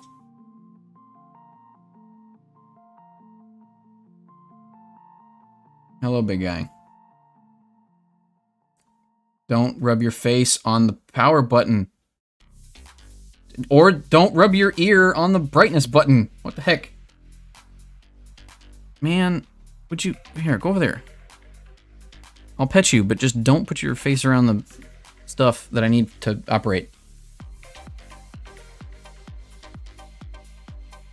I'm like scratching his side, and he's gonna turn around and mouth me here in a second. He's purring. Ah, there he goes. Nah. Yep, alright. And he just rubbed his face on one of my speakers, almost knocking it in the floor, which he's done several times in the past. Thanks, man. No. Hey. Hey, come here. Come here. Let me love you. Yeah, that's right. I try to pick you up and you walk away from me. Now your fur is all over my screen.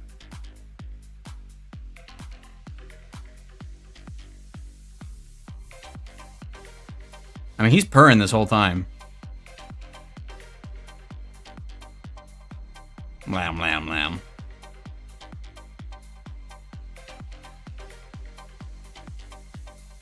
Okay.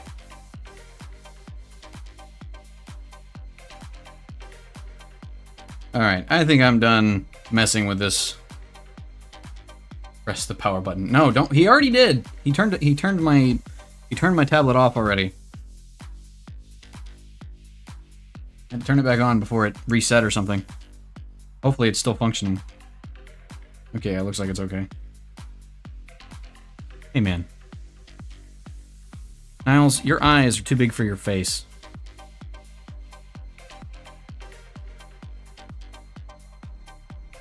This cat.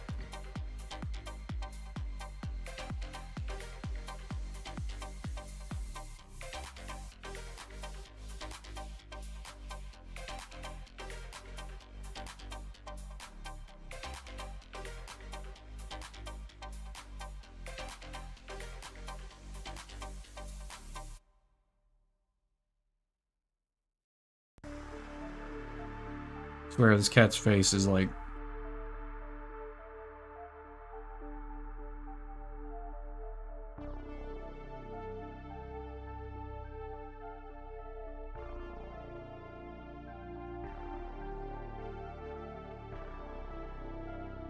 Eyes are too big for his head.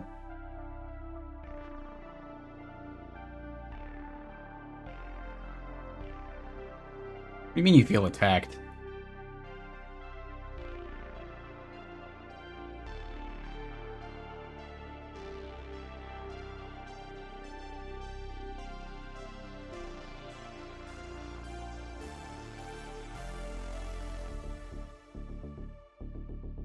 I have big eyes.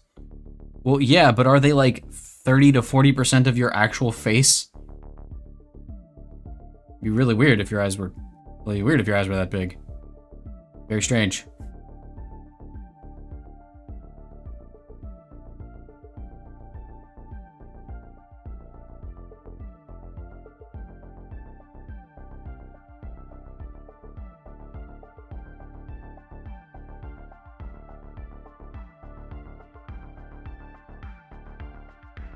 But yeah, I think I'm gonna put a pause on this for now. I do say I look like a living anime sometimes. I mean, that's kind of how Niles is. Like, I thought that maybe his eyes were really big, but I keep comparing him to Teague and Hobbs. I was like, no, his eyes are really actually just that big. Not a compliment.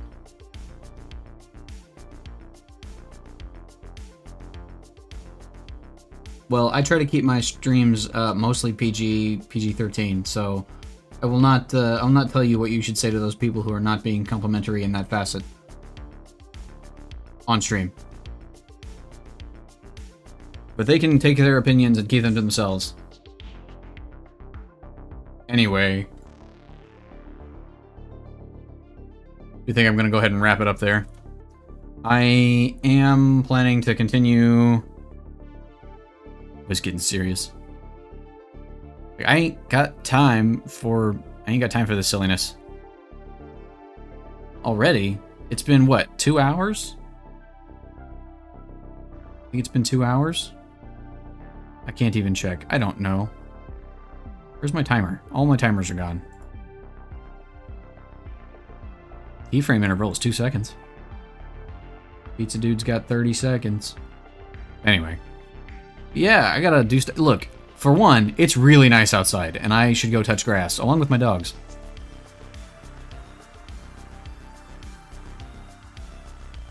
But I do want to thank everybody for being here. I know I stream super infrequently, but I appreciate everybody showing up. It is nice to know that there are people who like to watch the stream and will be here when I do. I might... Know what? No. 0 promises from me. 0 suggestions from me. We'll see how the rest of the week goes. Oh yeah, she's been there the whole time. She's everywhere. I need to draw more Makiri. I haven't done that in a while. I was thinking about that the other day. I was like, so many things that I need to draw. So many things that I must make and do. I should do some stuff for, like, I don't know, guilty pleasure stuff. But anyway. You know what? I should raid somebody, but who even is live right now? What in the world? OBS, Twitch, what are you doing? I clicked a button, and it opened up a new window. Like a big new window. Why is this the way that it is? I am so confused. This is very different, and I don't like it. I don't like unexpected change. Is there anybody streaming that I know? Can you tell me that? Probably not. Wow, why is this like this? Need to draw so much. Peep. Search. Sort by for you. Sort by people I know, dang it. Search and filter. Quick following. There we go.